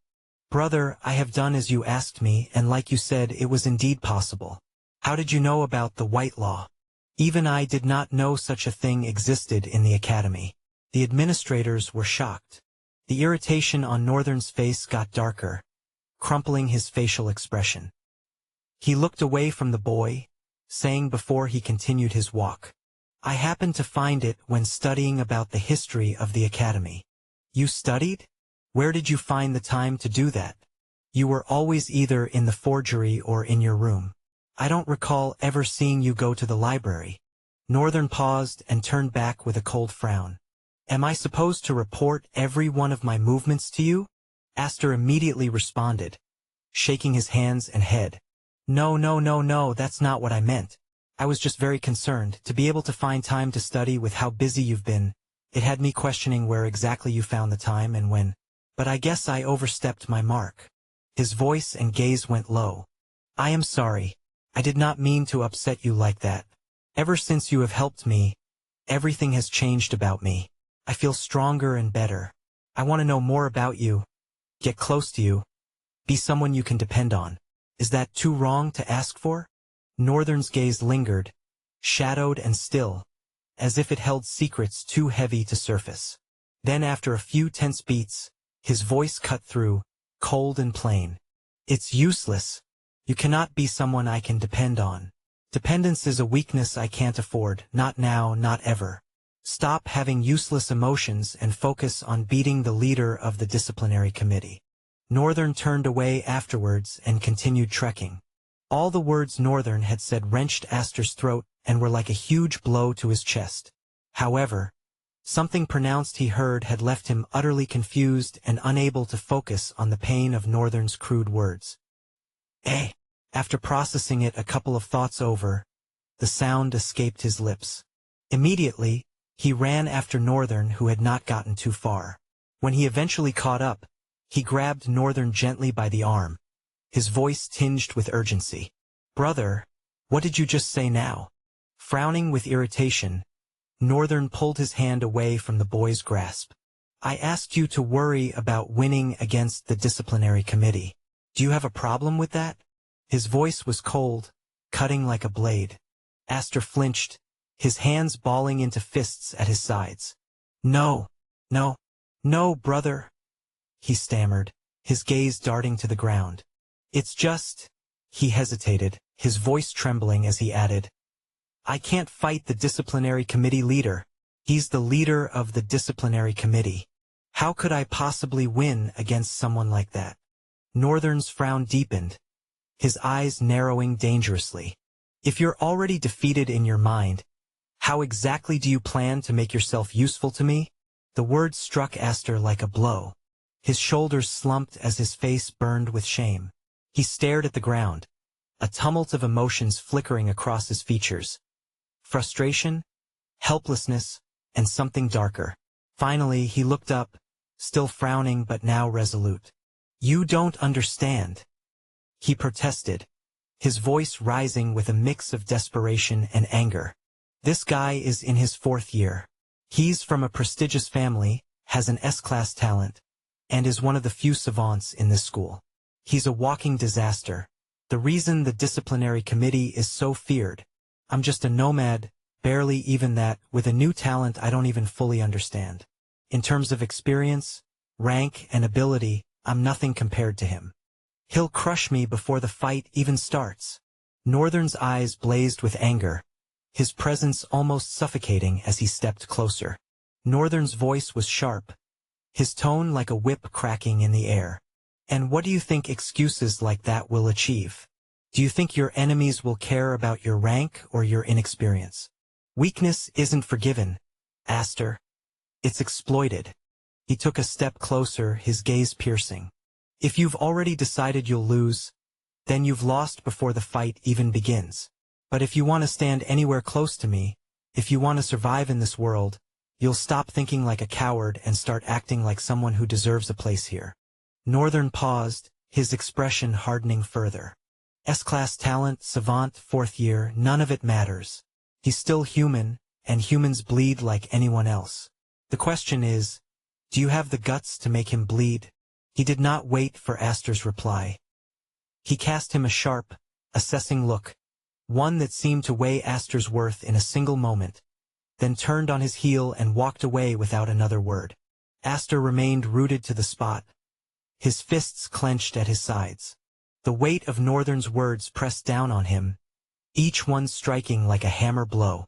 His mind churned, battling with the harsh truth they carried, and his chest tightened with a mix of frustration and determination. Chapter 673. The Order of Events. Northern, pressing the back of his neck, strutted gently. Originally, he was going to fight the leader himself, but he had better things to do than tussle with a bunch of kids. First, Elena was probably going to be back in a couple of days. There was an assignment which he had not even started. He had been taking advantage of the private forge to refine the red crystals, Rethium, instead. Second, along with that assignment, Northern had decided it was time for him to forge himself a new sword. Although whatever sword he forged for himself would be primitive in nature and be lacking compared to an item, still, he wanted to bond to something of his own effort. And this was to mark his continuation into the exploration of how to create items that are attached to the soul.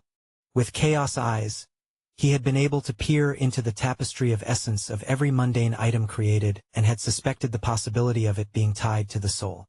But all that items had to show for their peerless reputation was not their attachment to the soul alone, but also their order. Item orders were the feature that made these weapons incredibly different from mundane ones. Orders of items are skills imbued in them by the memory of their source. It is like an ethereal string that weaves their purpose of existence. With something like that almost impossible to imbue into a mundane item would forever be a mundane item.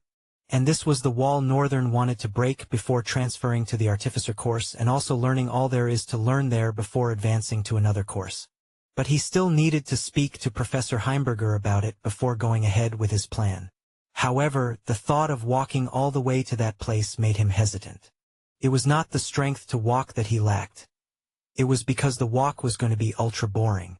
He could not run or use shadow step because he needed to avoid being seen, especially when he was aware that the professor was vigilant of him. Third was the dungeon.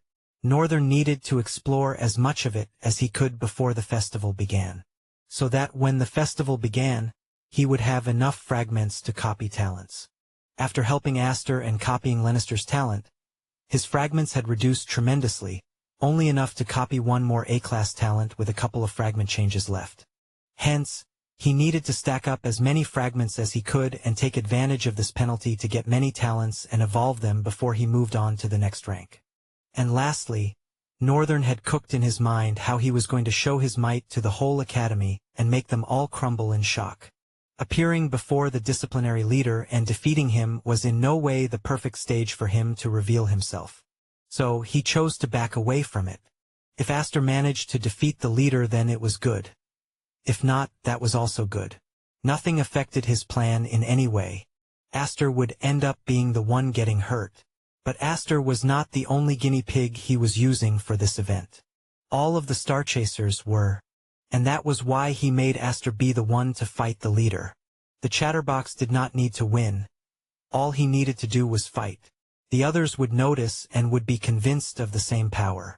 This way they would come to him too and seek growth. And through this event, Northern would be setting the stage for the Milwaukee Festival. And most importantly, a greater stage for destruction. He was cooking something really evil. So evil that he could not help but grin wickedly as he thought about it. Northern finally approached the private smithy, nestled in the embrace of the serene stream.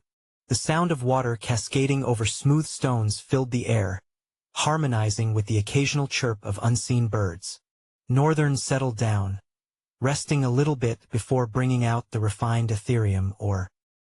He looked at the bluish iron bar with a slight spark in his eyes, his mind racing as possibilities of its final form and how powerful it would be filled his thoughts. Never had he thought he'd enjoy blacksmithing so much. Northern began by kindling the forge. He worked the bellows with steady rhythm, coaxing the embers into a roaring fire. He arranged the coal methodically, ensuring even distribution for consistent temperatures. The heat began to rise, the forge glowing a fiery orange that danced shadows across Northern's determined face. His hands moved with a mix of precision and instinct, a witness to his ever-growing understanding of the craft. The Ethereum ore rested in his hands for a moment longer before he placed it carefully into the forge. He watched as the bluish hue shifted, a faint shimmer of energy escaping from the surface, reacting to the intense heat. It was a sight he never tired of, a subtle reminder of what he had to do to get it to where it was. Every time he looked at it, he felt pride rise in his chest. As the ore softened, Northern retrieved his hammer.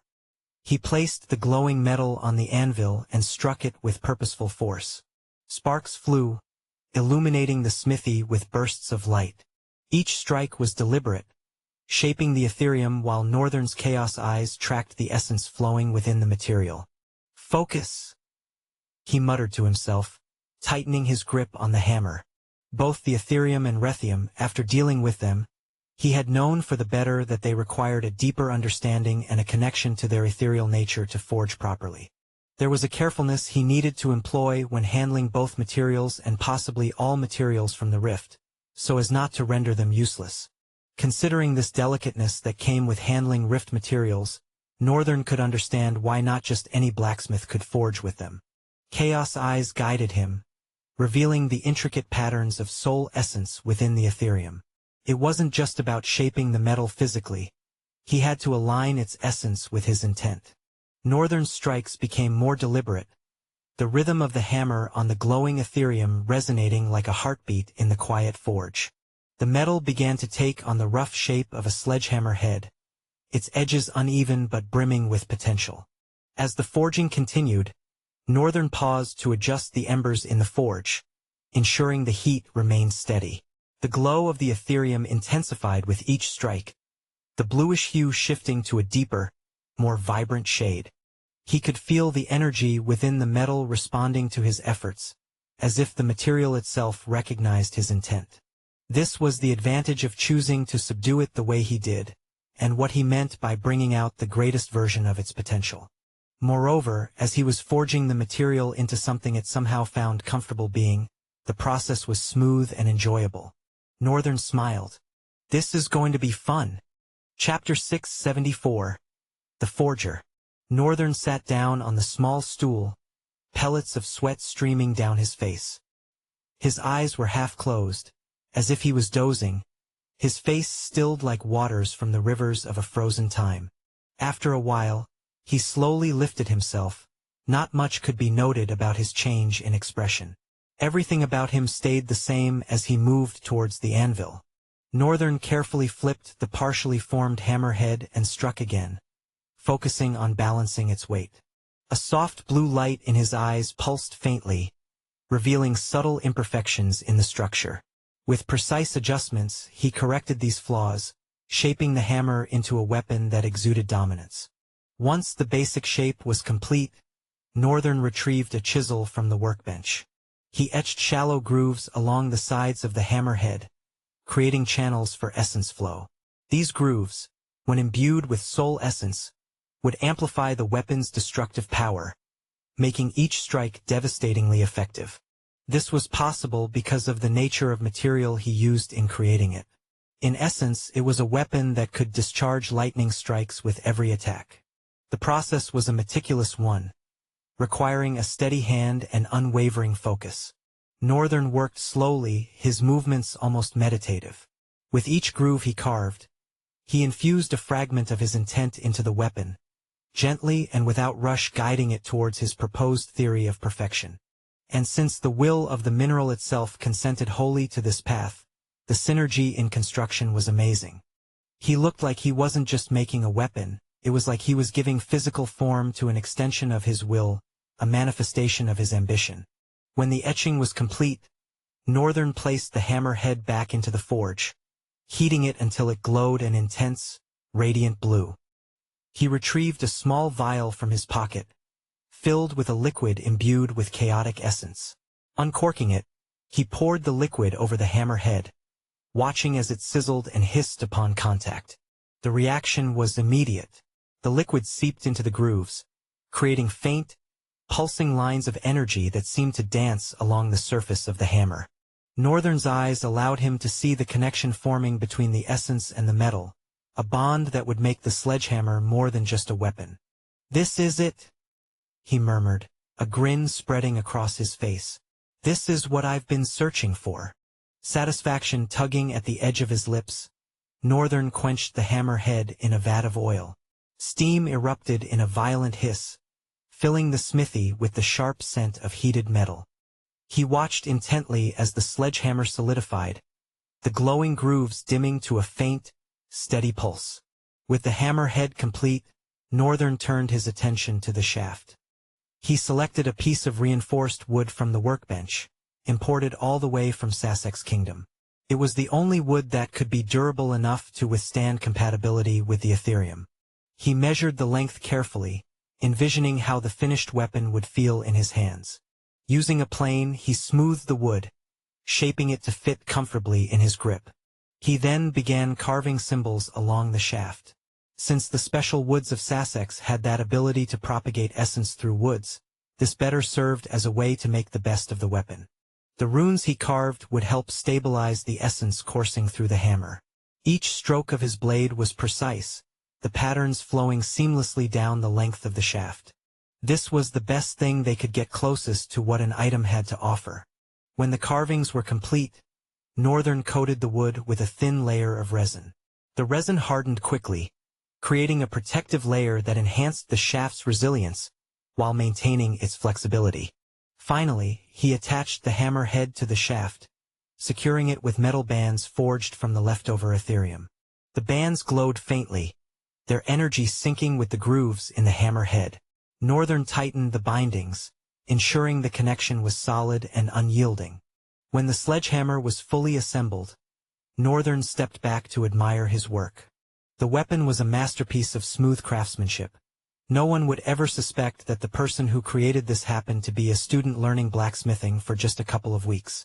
He gripped the shaft and lifted the hammer, feeling its weight settle comfortably in his hands. The energy coursing through the weapon resonated with his own, a subtle hum that filled the air, as if it recognized the void essence in him despite being a weapon coursing with soul essence in its veins. "Perfect," he said, his voice low but filled with satisfaction. To test the hammer's power, Northern turned to a thick slab of stone propped against the wall of the smithy. He raised the sledgehammer high and brought it down with a force that shook the ground. The stone shattered instantly with a vicious discharge of lightning sparks, fragments scattering in all directions. The grooves in the hammer head pulsed brightly, the soul essence within it amplifying the impact far beyond what should have been possible. Northern chuckled, his grin widening. The sledgehammer wasn't just a weapon. It was a statement, a symbol of his relentless drive to push boundaries and break through limits. "This will do nicely," he said, resting the hammer against his shoulder. As he extinguished the forge and tidied up the smithy, Northern's mind began to race with possibilities. The sledgehammer was only the beginning. With other minerals within his jurisdiction, he couldn't wait to find out the arsenal of weapons he would create. And with the Milwa Festival approaching and his plans for the Academy's upheaval in motion, he needed every advantage he could get. Creating magnificent weapons like this, he could even take it as an opportunity to sell them during the Academy Festival. All he just needed to do was showcase it. But before all of that, Northern first wanted to know how using the weapon would feel. Black Mamba, the lithe, silhouette-like being rose from the shadows as if he had always been there. "You will lead me to the dungeon." Chapter 675. The Artificial Dungeon, Part 1. Black Mamba stepped forward, his presence almost intangible, as if the shadows themselves bent to his will. His form wavered slightly, flickering between solid and incorporeal, like a phantom tethered to the edges of reality. He inclined his head slightly, his featureless face focused on Northern. "As you command," came the low, hollow reply, a voice that seemed to echo within the room rather than emerge from him directly. Northern lifted the sledgehammer onto his shoulder, feeling its reassuring weight. The faint hum of soul essence pulsing within the grooves seemed to resonate with his every step as he moved toward the exit of the smithy. The air outside was crisp and cool, carrying the distant rustle of leaves and the faint chirp of nocturnal creatures. The serene calm of the night contrasted sharply with the fiery passion rising in Northern's mind. "Lead the way," Northern said, his tone even but laced with an undertone of authority. Black Mamba didn't respond with words. Instead, his shadowy form melded into the darkness, a ripple of movement that beckoned Northern to follow. They moved swiftly but deliberately, flying soundlessly through the night without the faintest need for any source of light. The terrain shifted as they ventured further from the Academy grounds, leaving behind the structured pathways and entering the untamed wilderness that flanked the backdrop of the Academy. They passed all buildings and the shifting scenery around them began to become more pronounced with tall trees and rocks. Northern's eyes glinted evilly in the dark as his legs carried him, flying from one tree to another without any regard for gravity. Chaos Eyes, after all, had given him a little authority over gravity.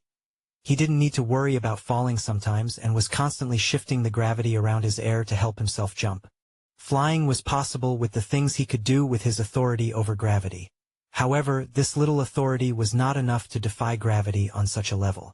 If Northern wanted to be able to fly, he needed something more.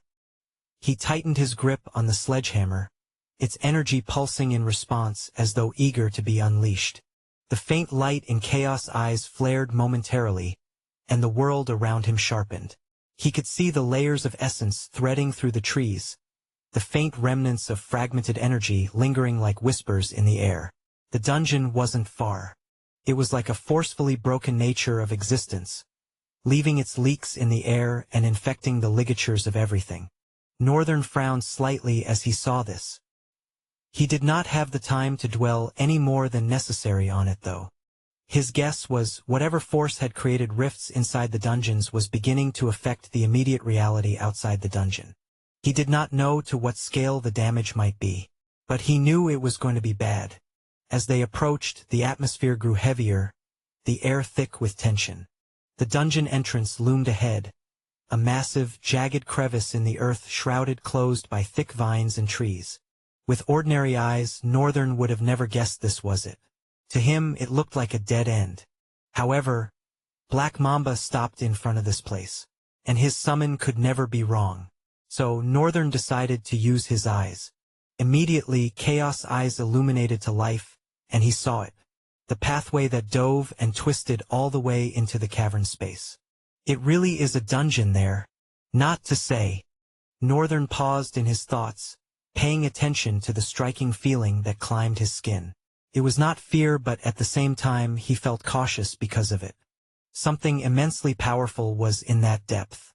Not just something, in fact. So many things.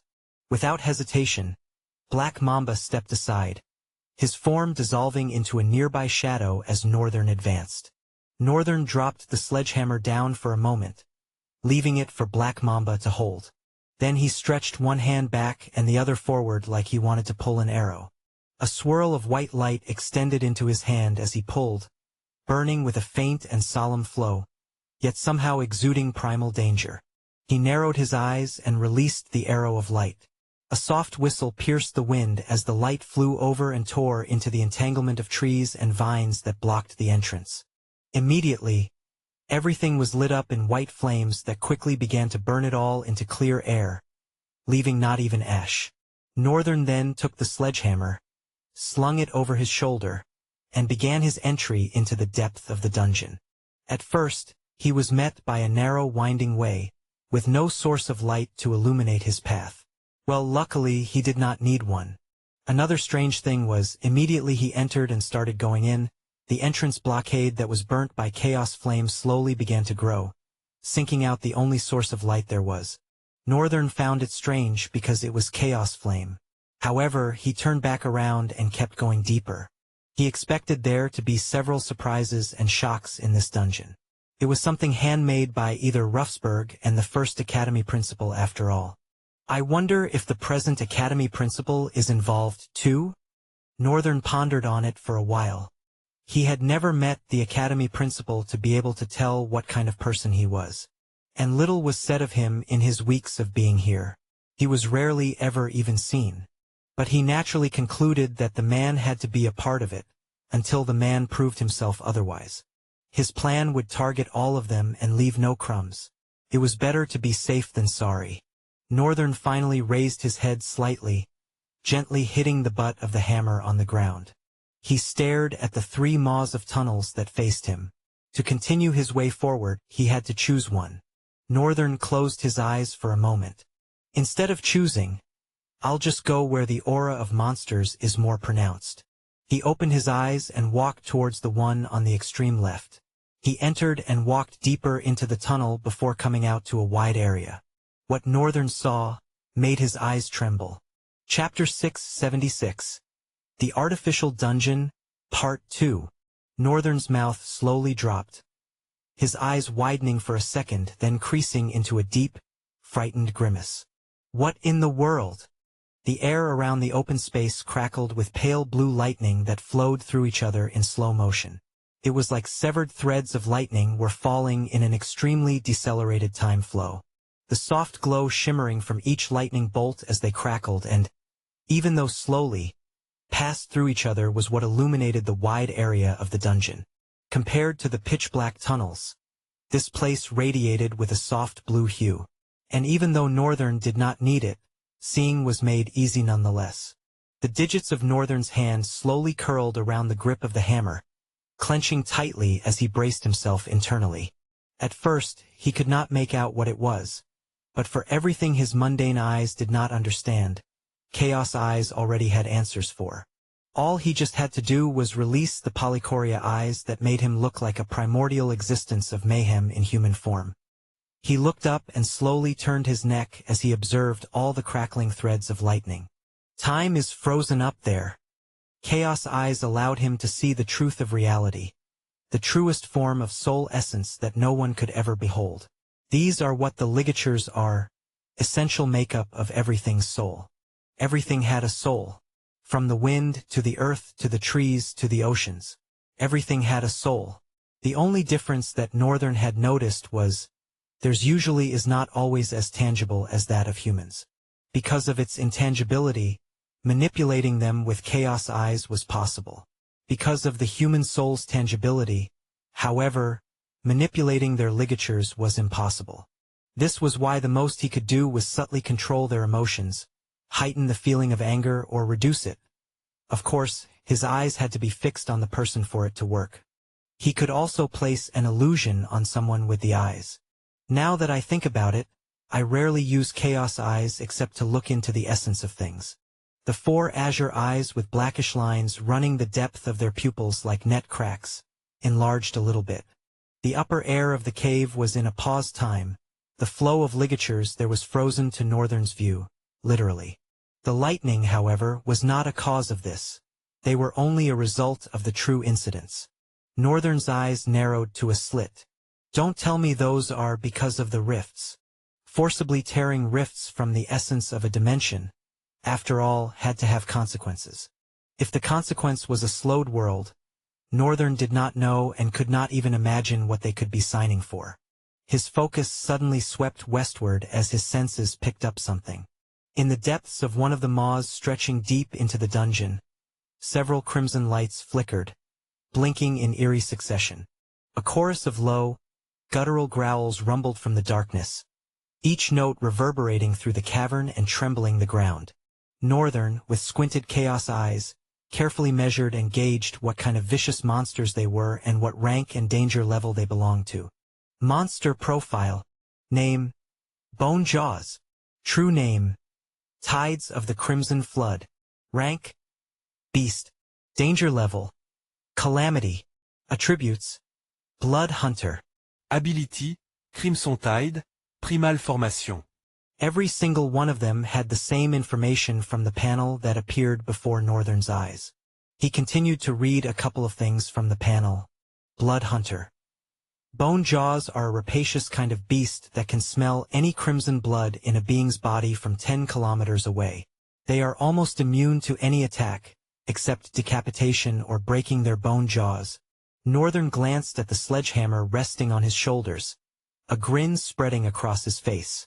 With deliberate intent, he brought it down, slamming the hammerhead into the ground with a resounding crash. The impact unleashed shock waves of dust, rippling outward in a perfect circle. How so convenient! He gripped the hammer with both hands, hurling it backward as he stepped forward. His form blurred, then vanished in a flicker of motion, like a glitch tearing through reality, as he swung the hammer behind him. In an instant, he reappeared amidst a pack of 4-legged monsters. Their crimson skin stretched tightly over grotesquely thick muscles, making them look like animals that had pushed the boundaries of bodybuilding to an extreme. Their eyes burned with a sinister red glow, and their maws snapped wildly the moment Northern materialized in their midst.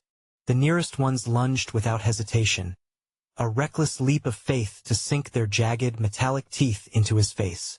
But they didn't get the chance. The sledgehammer tore viciously through the wind, propelled by Northern's ferocious strength. The hammer's head collided with devastating force, shattering their lower bone jaws into splinters. With a single, fluid semicircular swing, it smashed their heads aside, leaving nothing but broken remains in its wake. Northern immediately redirected the hammer, hurling it upward with precise force before slamming it down onto the bone jaws that lunged at him from below. The impact obliterated their heads and cracked the ground beneath them in a thunderous explosion. A sudden chain of lightning erupted from the sledgehammer, crackling with raw energy as it surged through their bodies. The electrified force threw the creatures violently away, their mangled forms convulsing as they crashed to the ground with a shuddering finality. Northern looked around with a slightly shocked expression. That was quick. All it took was 2 attacks to render a number of 10 bone jaws dead. The lightning discharge from the sledgehammer did most of the work, not stopping until each one of them was in its grasp. But still, this was an amazing result. Not to say that the weapon was very easy to wield also. It adjusted perfectly to the ratio of strength he used to swing the hammer. A small smile of satisfaction briefly tugged at his lips, but it vanished just as quickly. His expression hardened, replaced by a stern and cold glare that climbed across his face like a shadow. He turned towards the entrance of the tunnel, walking back to the wide area. Chapter 677, Bone Jaws. Northern stepped back outside, his gaze calm and calculating. Along with his steps were tender but vicious steps of more bone jaws. But these ones were different. Their crimson skin rippled with muscles so defined, it appeared almost sculpted to perfection. Their eyes burned with an even fiercer light, a predatory glow that promised unrelenting aggression. Their jaws, though bone-white, glistened with a reflective sheen, adding a sinister edge to their menacing appearance. Unlike the earlier ones Northern had encountered in the tunnels, comparable in size to mundane wolves, these monsters were far more imposing, towering as large as bears and radiating a terrifying presence. Monster profile. Name: Bone Jaw. True name: Tides of the Crimson Flood. Rank: Beast. Danger level: Devil. Attributes: Blood Hunter. Ability, Crimson Blockade, Primal Formation. Noting the differences both in the physical structure and on the panel, Northern gripped the handle of the sledgehammer tightly. More bone jaws poured out from the surrounding tunnels, their numbers multiplying with each passing moment. Each was just as massive and ferocious as the last, their crimson forms moving with a terrifying, almost intelligent deliberation. The first charged straight at Northern, its body low and powerful. It didn't leap but instead accelerated with fast, deliberate strides. As it surged forward, several others followed suit, their coordinated ferocity matching the lead creature's frightening pace. Northern's blue eyes gleamed with a momentary, malicious light. His grip around the sledgehammer tightened, and he lifted it with an even greater surge of strength. The first strike landed with thunderous force, but Northern's eyes widened in surprise. The creature's skin glowed at the moment of impact, and the sledgehammer was violently repelled, dragging Northern backward with it. Gritting his teeth, he planted one foot firmly behind him, halting the hammer's recoil with sheer strength. Without hesitation, he channeled the redirected force, swinging the hammer back with relentless momentum. This time the hammer struck. The monster, mid-leap, was flung like a crumpled piece of paper, hurtling upward until it collided with the jagged spikes of the cavern roof, its body impaled. Its massive body crashed to the ground, motionless for a brief moment. But then, with an unsettling twist of fate, the creature began to rise. The deep lacerations across its body sealed shut, the blood clotting unnaturally fast, forming grotesque patches of scar tissue. Its shattered bones snapped back into place with a chilling, echoing crack, each sound sending a shiver through the air. Northern gulped, a pale smile leaving his face. Along with the very powerful weakness that the monsters will not go down unless their bone jaws are struck, now comes a terrifying ability of the monsters to emit crimson glow and deflect attacks. And despite how much harder the monsters suddenly became to deal with, Northern could feel a mountain of excitement rising in his chest. This was the artificial dungeon that Ruffsburg created? Not bad. But Northern knew because he could very well ascertain how strong more monsters proceeding forward will be. He knew Ruffsburg will undoubtedly be insanely strong when he comes out of wherever he is. So Northern decided in that instance, I need to become a paragon in the next 1 year. With resolve surging through his veins, Northern lunged forward, propelling himself into the air with a powerful leap. The sledgehammer arched high over his head, the harbinger of devastation crackling with sparks under the soft radiance of the air. As he brought it crashing down, the ground erupted in response to the cataclysmic impact.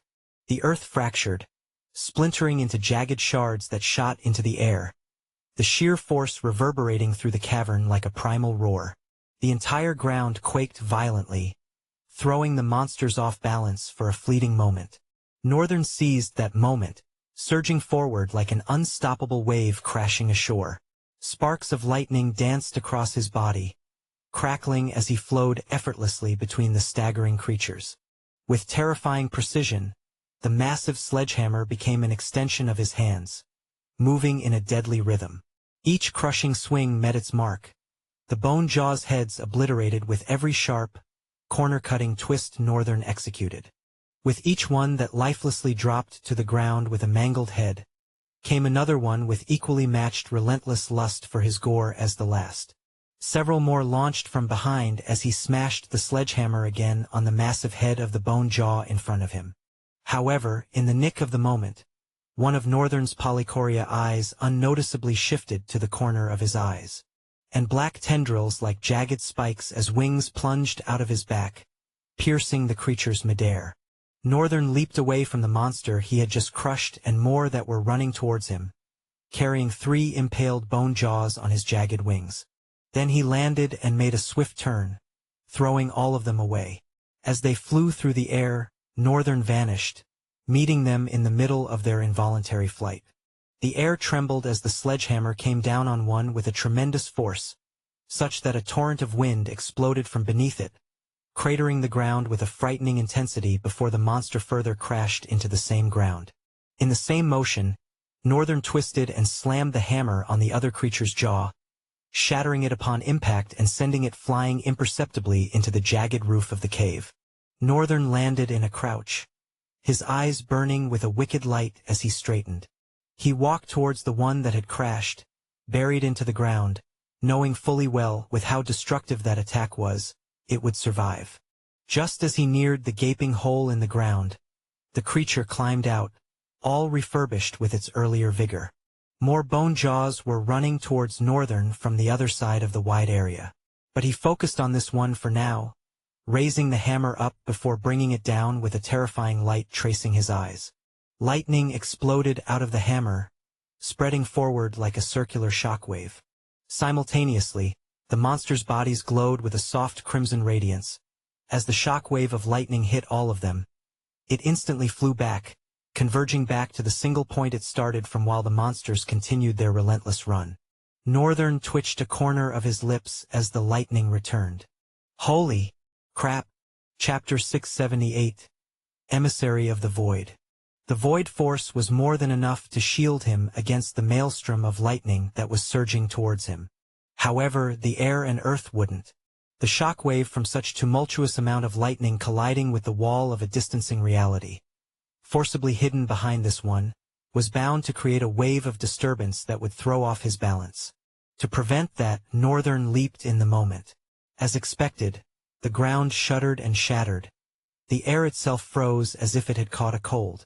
Even leaping at that moment was not entirely enough to save him. TSK. I should have just used Shadow Step. Groaning internally, Northern pointed a finger forward.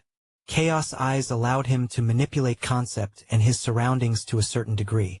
He seized the opportunity, hardening the air beneath him to create a makeshift platform. With a sharp push, he propelled himself higher into the sky, rolling through the group of bone jaws overhead. His movements were swift and calculated, each step keeping him airborne until he finally descended, landing with deliberate precision behind the monstrous horde. The moment his feet touched the ground, Northern swung his sledgehammer back with a single hand. His muscles coiled with raw strength as he hurled the weapon forward.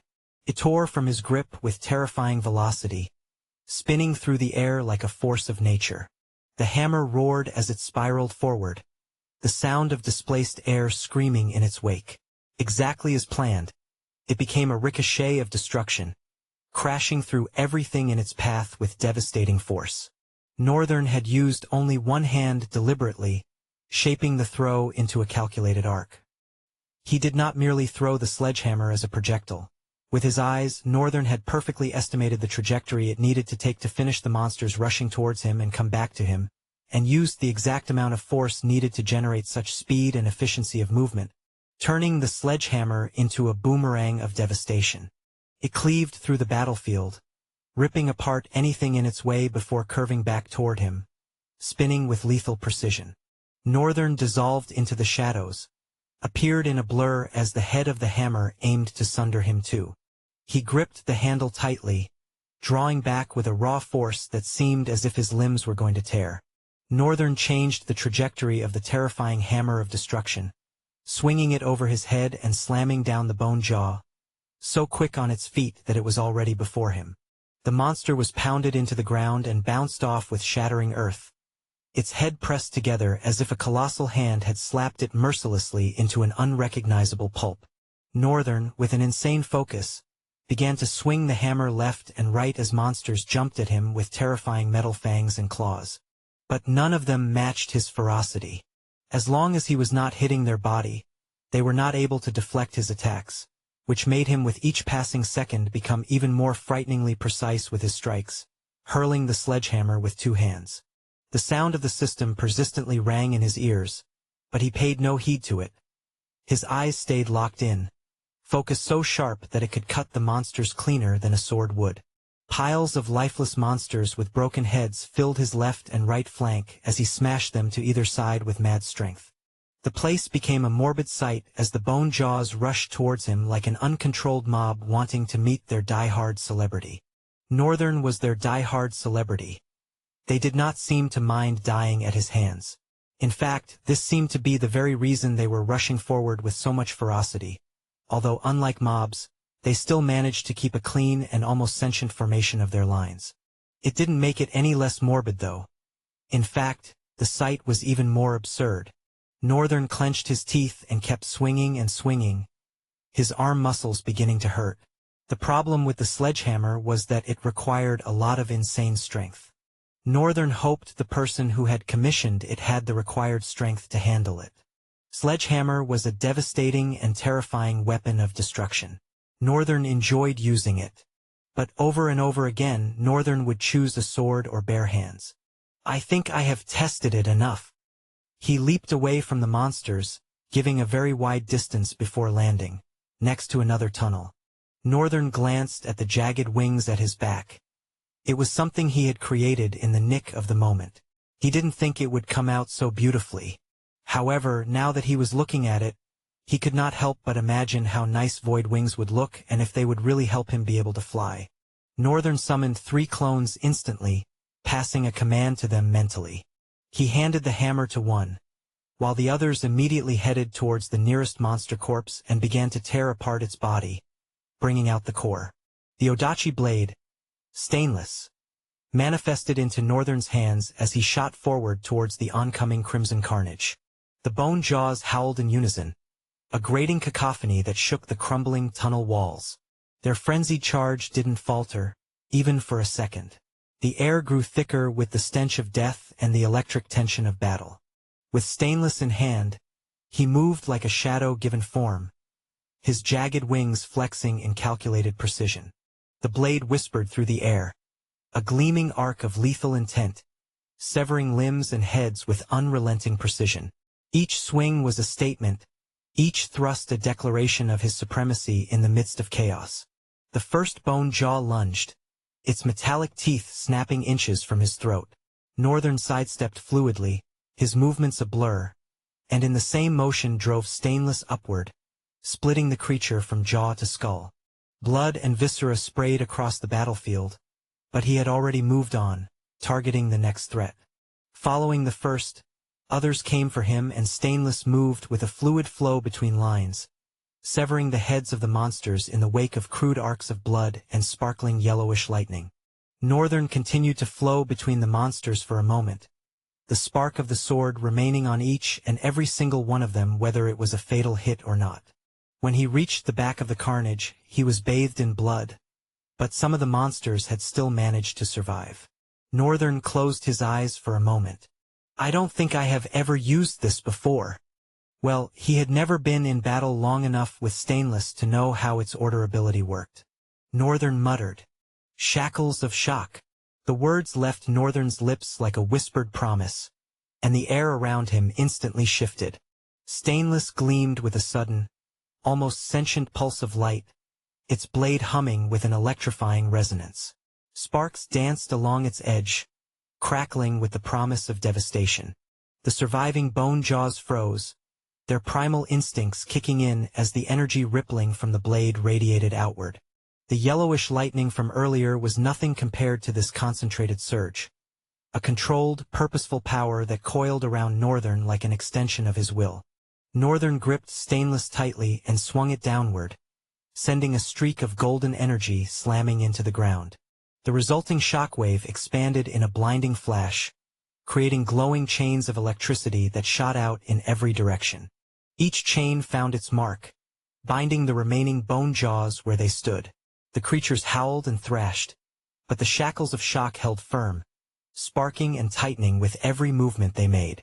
The battlefield was illuminated in the eerie glow of the electric chains, turning the scene into a twisted spectacle of light and shadow. Northern exhaled slowly, feeling the drain on his stamina as the ability took hold. It was powerful, but it demanded a toll. One of the bone jaws, larger than the rest, managed to strain against the shackles, its crimson eyes blazing with fury. It let out a guttural roar and lunged, dragging the sparking chains with it as if they were mere inconveniences. Northern smirked. "Oh, you're persistent." He dashed forward, stainless glowing brighter in his hands. The chained monster swung its massive claws, but Northern sidestepped effortlessly, moving with the precision of a dancer. With a single, fluid motion, he brought Stainless down in a sweeping arc, severing the creature's legs and sending it crashing to the ground. The shackles of shock tightened around the downed monster, electricity surging through its body until it convulsed violently. A final roar escaped its maw before it fell silent, its charred remains smoldering on the shattered ground. Northern straightened, his chaos eyes flickering as he surveyed the aftermath. The chains remained active, ensuring no other bone jaws could move. For now, they were trapped, helpless, waiting for their inevitable end. He glanced at Stainless, the blade's glow dimming as it returned to its dormant state. "Not bad," he muttered, a hint of satisfaction in his tone. The clones returned, carrying more cores and piling them at his feet. The one wielding the sledgehammer stood silently, the massive weapon resting on its shoulder, as if awaiting any command. He looked at the clone and said to it, "Strike their heads." With an elated expression, the clone handled the hammer, terrifying sounds of crashes resounding in the air. Northern wiped the blood from his face, his focus shifting to the deeper parts of the tunnel. The air ahead felt heavier, tinged with a foreboding presence. He tightened his grip on Stainless and extended his wings, their jagged edges slowly smoothing out. They became full like wings of flowing darkness. Then Northern poured more essence into the tendrils, causing them to shape out details of black feathers. Then Night Terror slowly wove itself around his body, its helmet closing and his horns more renowned now more than ever. He looked like a befitting emissary of the void as he stepped into the tunnel, heading deeper into the dungeon. Chapter 679. The Tricky Tunnel, Part 1. Northern, for a couple of minutes, unbothered walked deeper into the winding tunnel. The air was somewhat cold, although he could feel little of it, hidden behind the metallic skin of the Night Terror armor. For eyes gleamed viciously, penetrating the darkness with a chilling intensity. This tunnel especially seemed long and twirling. It was almost like he was burrowing his way into the gut of a tenebrous monstrosity of utter darkness. After a while he paused and glanced left and right. "If my calculations are right, I have been walking for the past 30 minutes. And yet, it does not look like there will be any way out soon." Northern grimaced, the flaming blue eyes of his visor narrowing in response to his eye movements. Northern slowly moved closer to the wall, touched its rough and cold surface slightly, and continued to walk further. He kept going without stopping for a glance. Then, after a long and boring stride, he came to another stop and slowly turned back, his four eyes narrowing again. "I have been walking in circles?" The surface of the wall, just by looking, all looked like the same details as he walked forward earlier. His eyes had managed to pick up the terrifying details of the wall, which was the main reason why he had stopped. But in the wall of the caves, moreover an artificially built one, what's to say that wasn't how it was engineered? But there was no way in hell that it would be perfectly crafted, that there wouldn't be a single mishap. To be more accurate about it, he decided to use his sense of touch, folding in the gloves of the armor. He marked the place he was touching with his sense and walked forward, paying attention to time and his steps. After he had moved for another 30 minutes, he stopped and dropped his hand. The helmet of his armor folded into his collar like overlapping plates, leaving only his menacing yet resplendent horns. Northern's brows furrowed as he mulled over the situation. How the hell did I get trapped in an illusion? The thought gnawed at him. Chaos Flame was a force of absolute defense, an unyielding shield against any assault on the mind or soul. It was designed to protect against hexes, direct attacks aimed at warping one's thoughts or corrupting their essence. But illusions were different. They were not mere spells to break or curses to dispel. Instead, they bent reality itself, weaving a false world so intricate that the senses couldn't distinguish it from truth. They didn't attack the mind. They hijacked perception.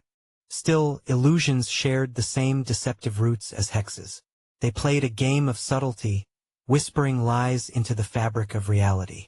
Chaos Flame should have rendered him immune to such trickery. Yet here he stood, trapped in one. Northern sighed and decided to retreat into the limitless void. It should be possible for him to use his room as a point of rift creation and emerge from there. However, the moment Northern attempted to leave, his form blurred like a glitch and he opened his eyes to the cold embrace of the long and winding darkness. Ha! A frown creased his brows. He had been cut off from his own soul? How was that even possible? Isn't that like a soul attack? Northern's eyes darted left and right, unable to piece together the sense of what was going on. He breathed and steadied his racing mind. It cut me off from my soul. It can't be possible that it attacked my soul. The problem could be that it is essentially cutting me out of my soul, and that is why this illusion worked in the first place. Northern's frown deepened. What monster could be so strong that he was cut off from the limitless void? I never saw myself in such a helpless state. What was he to do? Keep going forward? Northern shook his head. Isn't that going to be just useless? Still, he didn't think there was another choice he had right now. The only thing he could do was move forward. Northern's eyes glinted with an eerie blue before he vanished in a flicker of motion. In an instant, his form blurred, tearing through the tunnel like a gale unleashed. The wind howled in protest, walls trembling as his speed carved through the oppressive darkness. Northern's form streaked through the tunnel, a fleeting shadow swallowed by the oppressive darkness. At first, his movements were fluid yet discernible, the faint hum of his speed vibrating through the air like a taut string. The faint blue glow of his eyes cast momentary flashes on the jagged walls, illuminating their coarse texture for only an instant before plunging back into shadow. The wind that swirled around him grew frantic, shrieking as if struggling to keep up. Dust and loose stones began to lift from the tunnel floor, caught in the invisible currents trailing his motion. The air itself seemed to warp, bending in faint waves as though the tunnel could no longer contain his growing momentum. Each step he took seemed to dissolve into the next, his strides blurring into seamless movement. The faint hum intensified into a deep roar, reverberating through the cavern with a force that sent cracks splintering across the stone walls. Loose debris cascaded from above, shattering on the ground like fragile glass. The walls began to distort as his speed pressed further, their solid forms trembling and bending in his wake. Time itself seemed to stagger, the flickering shadows on the walls stretching unnaturally long as if the tunnel was struggling to reconcile his presence. The air became heavy, compressed by the force of his acceleration, yet somehow Northern moved even faster. The light in his eyes burned brighter, a streak of blue carving through the void. His motion was no longer linear, it was erratic, unpredictable, as if he moved between the gaps of reality. There was no rhythm to his steps now, only the relentless surge of a force tearing apart the barriers that confined him. And yet it was still not enough. With the same rate at which the walls cracked and distorted, the same ratio at which time itself seemed to shudder and tear apart, everything stubbornly came back together. The tunnel was like an elastic darkness that, no matter how stretched, would snap right back into shape, faster than before. Northern thought with his ever-increasing speed, he would be able to outrun the illusion. It did not make any sense at first, but now that he saw how faster he could run with every passing second, if he really put his back to it, He acknowledged the possibility in it. However, it was useless nonetheless. He clenched his fists, the plates of his armor grinding against each other with a low metallic screech. If he continued running, it was only a matter of time until his stamina ran out. I have all the power, and yet my weakness seems to be something so mundane. He hated the thought of it. The void, the chaos, the copycat, and even the DIY all were terrifying abilities. If he had one conspicuous talent or another that was tied to it, he would understand. But to think what would place a time limit on his abilities was merely something he could train daily. His powers devoured his stamina with relentless hunger, gnawing at his reserves like an insidious parasite. But what was he to do, stand there and give up? He had to get out of this sudden illusion somehow. Northern had never been in an illusion before. He didn't know how they worked, and that was why he did not want to spend another second in this place. He was completely clueless of what could be the terrifying monster that was weaving this trickery. Having no other solution, Northern got ready to continue his relentless race, not against time or space, but his own self. As he was about to shoot off, Northern suddenly paused and looked to his left. The tunnel rippled. The walls twisted unnaturally, oozing shadow like spilled ink. The darkness was no longer passive. It was alive, watching him. Northern's chaos eyes flared. His vision fractured into overlapping dimensions, peeling back the veil of reality. He saw layers of the tunnel, each one subtly different, but all false. It seemed the illusion had involuntarily released a weak point in its effort to adjust something. All that tearing. There's no way it will take all of it with so much ease.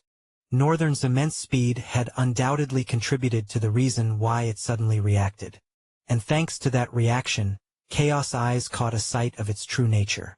I can destroy it, Northern noted to himself with assurance, void tendrils slithering from his hands. But as he reached out, a hollow, bone-chilling quaking resonated through the air, almost like an eerie laughter. The tendrils struck the walls, only to dissolve into nothingness. The illusion adapted. Chapter 680. The Tricky Tunnel Part 2. Northern stood motionless, his glowing eyes fixed on the ripple in the tunnel. His breathing steadied, and his frustration melted into calculated calm. That reaction of the tunnel just now, how could he bring it again? The only solution so far was his terrifying speed, but that caused his body to munch on his stamina like a starved glutton. He might not even make it before the tunnel submits to the threats of his overwhelming speed. And even if it does, it is not just going to reveal the same weakness again. The ripple that somehow absorbed and adapted to his void tendrils. Northern thought of using Black Lance or Black Flames but shook his head immediately. An attack on the level of Black Lance would no doubt destroy the fortifications of the illusion, but it could affect the dungeon on a much more terrifying scale and even go ahead to resonate in the academy itself. Northern wanted no mishaps at all with his plan to use the dungeon. The only time where an attack like that can be considered is in a wide area where he was sure what would happen and its scale. Or when he truly has no use for the dungeon anymore. So he had to turn to something else. At the very least, he now knew that the illusion was not unbreakable but adaptive. If so, the only reasonable thing to do to it was push its adaptation until it cracked, Northern mumbled. Chaos Eyes gleamed with a chilling evilness, like the cold look of primal darkness itself. Void tendrils plunged out of his back, but this time, immediately and seamlessly blending into perfect lustrous feathers. Northern flapped them widely, creating a massive shudder in the air. He took a slow, deliberate step back, his void wings spreading wide before he vanished in a flicker of motion. This time, his speed was precise. Not a relentless sprint, but controlled bursts of acceleration. Each movement sent ripples cascading through the illusion, forcing it to twist and shift in response. He stopped suddenly, his void feathers anchoring him mid-stride. His eyes darted to a faint shimmer in the wall ahead as a crude blackish staff with twin blades manifested into his hands. Without hesitation, he hurled Granger toward the ripple. The impact sent a shockwave through the tunnel, and for a moment the illusion faltered. The walls flickered, revealing a glimpse of something darker and more alien beneath. Northern's smirk widened. Gotcha! But the illusion retaliated. Shadows bled from the walls, oozing toward him like living ink. Northern sidestepped with a flicker of speed, leaving afterimages in his wake. He struck the twin-bladed staff again, aimed at a weak point further down the tunnel. The shadows recoiled, but the walls began to close in, tightening like a vice. Northern slowed, letting the void aura around him grow heavier. The air chilled as he focused his essence inward. His movements became sharper, more efficient. He no longer wasted energy trying to break free through sheer force. Instead, he targeted the illusion's weaknesses methodically, testing its limits with each strike. He alternated his techniques, bursting forward with speed to force the illusion to react, then retreating to a safe distance to analyze its response. Chaos eyes scanned for vulnerabilities, tracing the patterns of how the illusion adapted. Each time the illusion reshaped itself, Northern took note. It couldn't react instantly. There was always a delay, however slight. He exploited that delay, striking weak points faster than the illusion could heal. As the battle continued, the tunnel began to falter. Cracks spread across its surface, and the oppressive darkness wavered. Northern could feel the strain in the illusion's fabric, its adaptive nature struggling to keep up with his unrelenting assault. Northern focused and continued to bash crude attacks each time. He used the sudden burst of that heightened speed to stress the fabric of the illusion. It was a precise, methodical, and meticulous approach that he dared not mess up, not once. This way, he would not lavish his stamina because he also had to consider that there was most likely an abomination outside this illusion. The reason for the illusion itself, and Northern was guessing a leviathan. Hopefully not. Northern vanished through the air, blurring out his entire form as he slung his hand back and threw Grenger with tremendous force. The twin-bladed staff screamed eerily through the air as it took a terrifying dive towards the moving shadows on the wall. The shadows quivered as if in response. A low, resonant hum filled the air, like the growl of a cornered beast. The tunnel seemed to shrink around him, its walls pulsing with unnatural energy. But Northern didn't falter. Northern shifted gears, moving with unpredictable patterns. One moment he was a blur of motion, the next he stood perfectly still, his void wings coiled and ready. As the feathers of the wing expanded, razor-sharp edges gleamed in the darkness. He launched strikes from every angle, pushing the illusion to stretch itself thin. Finally, the weak points began to unravel. The shimmering threads that held the illusion together started to fray, exposing glimpses of the true reality beneath. Northern's chaos eyes burned brighter, locking onto the source of the distortion. As Northern prepared for his final strike, the illusion lashed out in desperation. Shadows surged toward him, forming tendrils of their own, writhing and snapping like serpents. Northern's void wings met them head-on, piercing through the shadows like blades of light cutting through darkness with clean precision. Within the brutal showdown of both tendrils clawing and cutting down each other, Northern's chaos eyes pierced through the turmoil, revealing the heart of the illusion. It was a pulsating mass of darkness embedded in the tunnel wall, its surface alive with rippling shadows.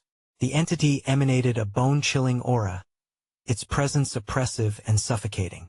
Northern did not think he had ever come across something so terrifying. There was something strange about the mass of darkness. He could not make it out, nor could Chaos Eyes discern what it was. But deep in his soul, a primal awareness of something incomprehensibly dangerous registered. The pulsating mass of darkness trembled as Northern's presence bore down on it, his void wings flaring and casting ominous shadows across the collapsing tunnel. The oppressive aura around him tightened, suffocating the air as the illusion's heart writhed, struggling to maintain its control. Northern's chaos eyes shone with icy brilliance, tearing through the layers of distortion. Northern raised his hand, void tendrils coiling and twisting into a spiraling lance. It hummed with a thick and intimidating resonance, threads of the void tendrils twisting to give perfection to the lance. "This ends here," Northern said with a cold voice. With a burst of speed, he hurled the lance toward the heart of the illusion. It struck true, piercing the pulsating mass and releasing a deafening, guttural roar that echoed through the collapsing tunnel. The walls quaked violently, cracks racing along their surface as the very fabric of the illusion unraveled. The heart of the illusion disintegrated, its threads fraying into nothingness. The oppressive darkness dissolved into faint wisps, revealing the true environment around Northern. He stood amidst a vast cavern, its walls jagged and uneven, glowing faintly with an unnatural light. But the battle was far from over. From the remnants of the illusion's heart, a grotesque figure began to emerge. Its form was amorphous, shifting and twisting erratically, as though it couldn't decide on a shape. Limbs extended and retracted in unnatural jerks, its flesh shimmering like liquid obsidian. Faces, multiple grotesque faces, formed and melted across its surface, each expression locked in a scream of agony or a sinister grin. The creature was a living nightmare, a manifestation of distortion and deception. Its body pulsed with an unnatural kind of essence, and as it moved, it left faint echoes of itself in the air, as though reality struggled to keep up with its presence.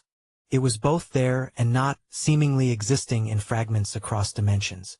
Northern instinctively stepped back, his void aura intensifying as the creature fixed its shifting eyes, or what could pass as eyes, on him. The cavern shuddered as its presence grew, filling the space with an almost unbearable weight. Holy crap, crap, crap. What the hell is this? Northern cursed, gritting his teeth painfully. The most annoying thing was, the monster was a Belial rank. Calamitous Belial. Since when were Belials so powerful? Northern vividly remembered what it felt like to fight the apex Belial. It was no doubt strong, but the odds were tipped to his favor thanks to the kind of skills he happened to copy. Inasmuch as he would almost call it easy, he didn't think the monster was something Lieutenant Dante would have been able to defeat on his own. It was an apex Belial after all. And yet, here he stood with a calamitous Belial that was no doubt 10 times more powerful than the one he had fought before. What in the world is wrong with this monster ranking system? If you want access to fast updates or the full novel in high-quality audio, contact me now and buy. I offer over 300 complete audiobooks from Pocket FM, Webnovel, Audible, and more. No locked episodes, no subscriptions, just one-time payment via PayPal or Ko-fi. Message me directly on Telegram or WhatsApp, or check out the full list of available novels on Discord. Start listening to your next favorite audiobook today.